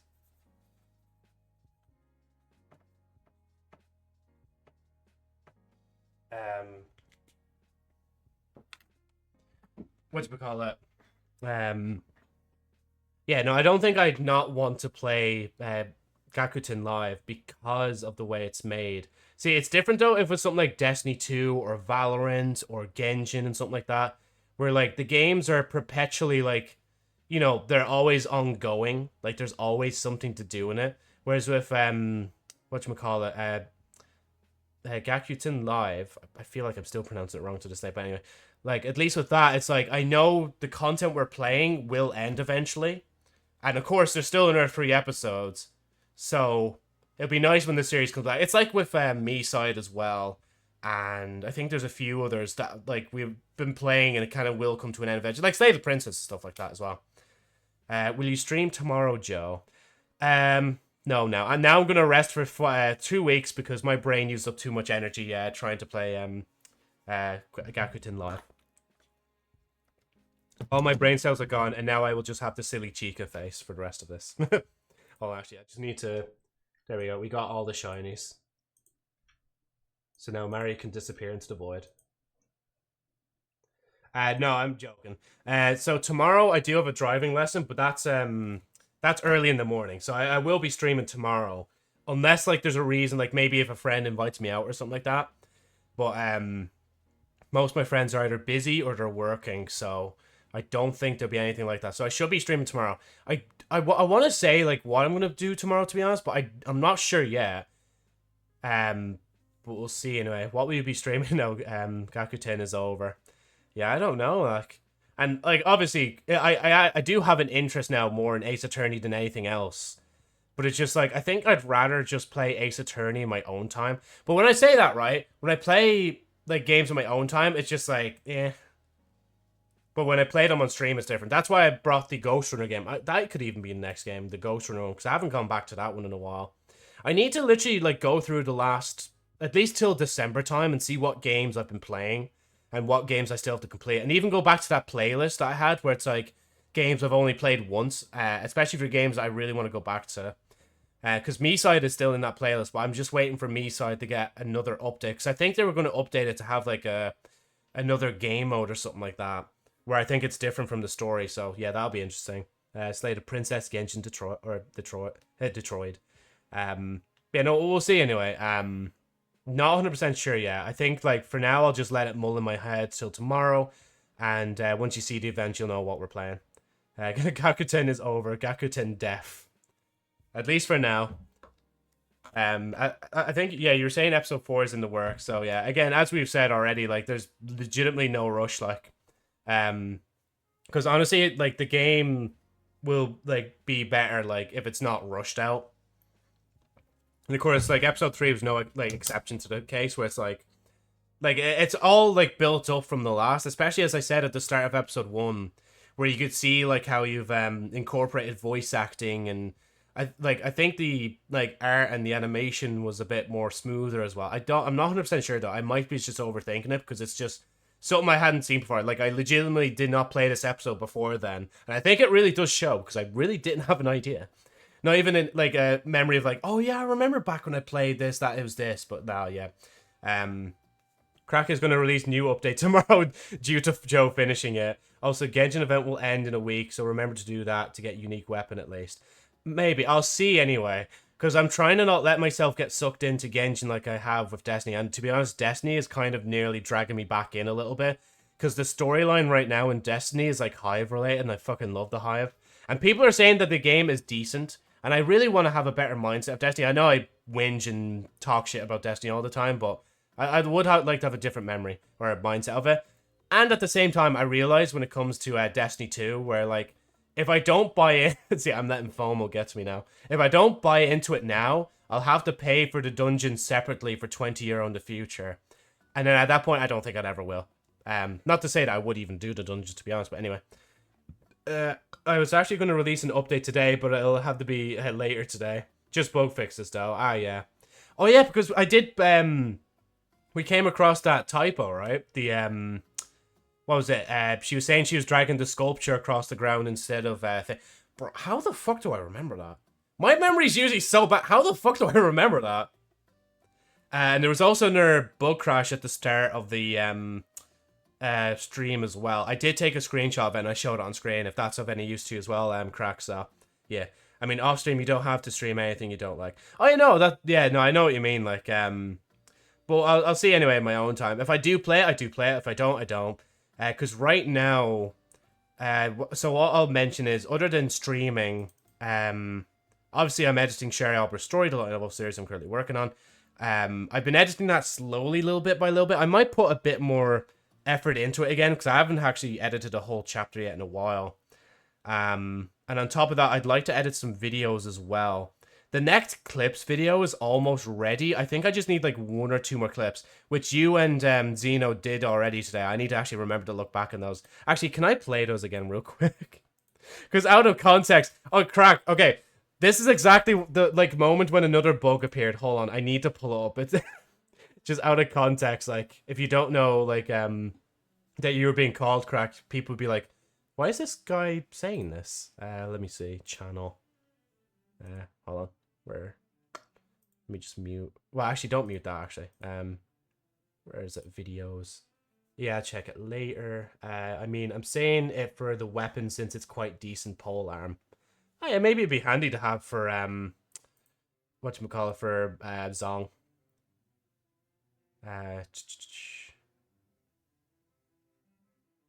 These two.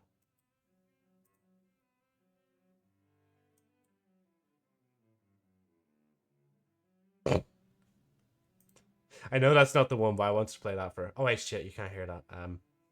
Wait 1 second. What? Wait. You don't hear that. Okay. Right, let me full screen that first. This one is titled "What a Drug Addiction Does to People." And let me just display the capture. What? Crack! Where's Crack? What? Again, it's so jarring when you don't see the bug on the screen as well. Oh my god. It's good for support since it gives energy recharge. Ah, okay, yeah. And it's not too... Is it difficult to get, or is it just grindy, or is it just kind of okay, or... It might have been the same error as the one yesterday. Ah, yeah. No, I do remember, I think I was trying to present something. And then, the health bar did go away, so I thought I was right, and then the bug came up. I was like, Crack! Crack! I think I covered it with my fixes so far, but I'll check it. Ah, yeah. No, yeah, if it's already done, then no worries. Like, it's easy to get. It's just doing mini games for primos and stamps to get the weapon. Oh yeah, so I'll probably get it done eventually then. I'll try and remember that for tomorrow when I'm doing other bits and bobs. Okay, you might hear the crack thing again. No, okay, you won't hear the crack thing again. There we go. See, isn't it lovely? I have a disclaimer on my stream about the content I mentioned, or not content, vulgarity. What was that? So yeah, so other than so obviously the best of 2025 is in the works, but like, I mean, it's the start of the year. I'm not going to finish that till literally December. There's that I won't mention. The best moments from streams is an interesting one because I don't think that'll really appear. I thought the recent video I uploaded about the doxing situation, because it's absolutely crazy, I thought that was going to just be merged into the best moments from streams, but there was actually enough content in that to make it its own video. Like, I think for me, if the video can be over at least 3 minutes, then it's worth standing on itself. But if it's not, then it gets collapsed into this thing that I call the best moments from streams. I don't know if I'm going to do full stream playthroughs of all the episodes of Gyakuten Live right now. Like, maybe in the future, but not yet. I do have all the recordings saved on my external hard drive, so I might then. But so far, it's just episode 1. Maybe episode 2 I might do. But for episode 2, I'd have to split it in half because it's 17 hours of content. And then episode 3, I'm assuming episode 3 is over 20, at the very least, anyway. I don't know if I'll edit down one of them as well. Because I do have other things I want to edit down maybe as well. There's this video actually I pulled from the grave. Like, literally, like, this was on an old laptop SSD from... No, sorry, it was on the external hard drive. Yeah, the external hard drive. And it was from my... my old computer, it's the white all-in-one.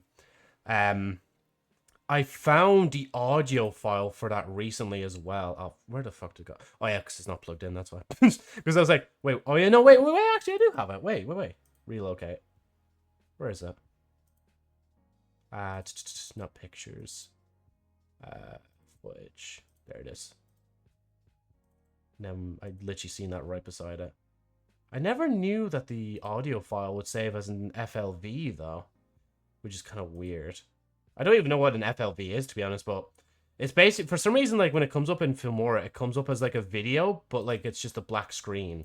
But I know it used to be an audio recording, unless I must have recorded through Audacity at a different file type for some reason. Because I used to use Audacity quite a bit for vocals for videos, so I could lower or higher my voice depending on what happens. So, yeah. Let me turn back to the camera. Just want to make sure. Yeah, that's all lined up. I also might have to just... I think what I'll do first, actually, before I even edit this one in particular, because it's old footage, it's related to, like, people that I've... were playing with at the time, so I want to kind of ask them first. I'll probably just see who's in this video first. Because when it comes to... usually when it comes to videos, I do what I mean. At the time, they probably would be like, "Yeah, no bother." Like, but now that it's like 5 years later, they might be, they might be just different to it. So I might just ask again, just in case. Because usually my rule for like streaming or recording is like, if I record, I like with friends, like obviously, I wouldn't just randomly like start recording without like letting people know if they're like different. But if it's friends, I'll let them know at the end of the recording saying, "Hey, just let you know I recorded this. Do you mind if I make it into a video?" But when it's a stream, it's a different story. I make sure to try to ask them before I even start streaming, because, like, you know, you don't want to start streaming and, like, you know, if they're not actually comfortable with being on stream, then it's like, yeah. Anyway, sorry, I went on a bit of a tangent there. So, streaming, editing Cherry Arbor story, and video editing. Wait, no, I said edit. Wait. edit, and streaming. There we go. Let's just say edit, streaming. Other than that, there's a driving lesson tomorrow, so I don't know. See, what I could unusually do as well, maybe, is take off a Wednesday. Because I never... Well, actually, I do usually take off Wednesday anyway. Because I'm still on break. But this break is going to fly through now, because I did what I was meant to be busy for today, and everything's all good. Today, or tomorrow, should I say, again, driving lesson early. That'll be fine. And what day? It's Thursday. So Thursday, I'm going to be getting my... I'm going to go to a hygienist and the dentist at the same time. Well, at the same time. One after another. So the hygienist is going to destroy... I say destroy. It's going to clean up and polish my teeth first. And then I'm going to go into the dentist. Because last year when I was in, I found out that one of my tooth was like rotten really badly. Because it kind of cracked open. So I'm going to have to... just make sure that the rot hasn't like spread or anything like that, and that like everything's good now. And touch wood, like honestly, a year since then, like I haven't had a problem with my tooth. I didn't even get aches or pains or anything like that. It literally just cracked open one day. I was like, oh, that's kind of a thing I need to get checked. I was a bit scared though, because it's like one of those like nightmares that finally come true, that something happens to your teeth. But yeah, who is Wednesday and where are you taking them out? Oh, actually, I might. Well, okay, I'm going to do a driving lesson. I might do a little bit of shopping, because I like these meat sticks now called Cabanos. They're really nice. Lithuanian/Polish. I want to look in extra shops for them whilst I'm out and away. That's on the side show. Anyway, right, I'm going to stop. Give myself finally a break. An earlier break than literally leaving it up to 9 or past 9. Thank you guys so much for watching the stream, both on the Twitch and the YouTube side. Make sure, again, to go check out the game in the description below if you're watching this on YouTube. And again, note that the first link is the one that's not outdated, and the second link is the one that is outdated. It should have a bracket behind it, and if it doesn't, sorry. But yeah, good night to you as well, Agent. Good time zone. And thank you, Crack, as well, for being such a good dev, and also popping around. It is, again, that like idea of like looking at people live and seeing like the bugs unfold as well is like, it's such a good idea, like, especially to keep on an eye on the game and how it, like, plays on other people's systems. But yeah, also good night, bald boy. W stream, W dev as well to you, Crack. Anyway, I'm going to go before I keep rambling. Thank you guys again so much for watching. W Devon, W Bald Boy Stream, and W Chat. How about that?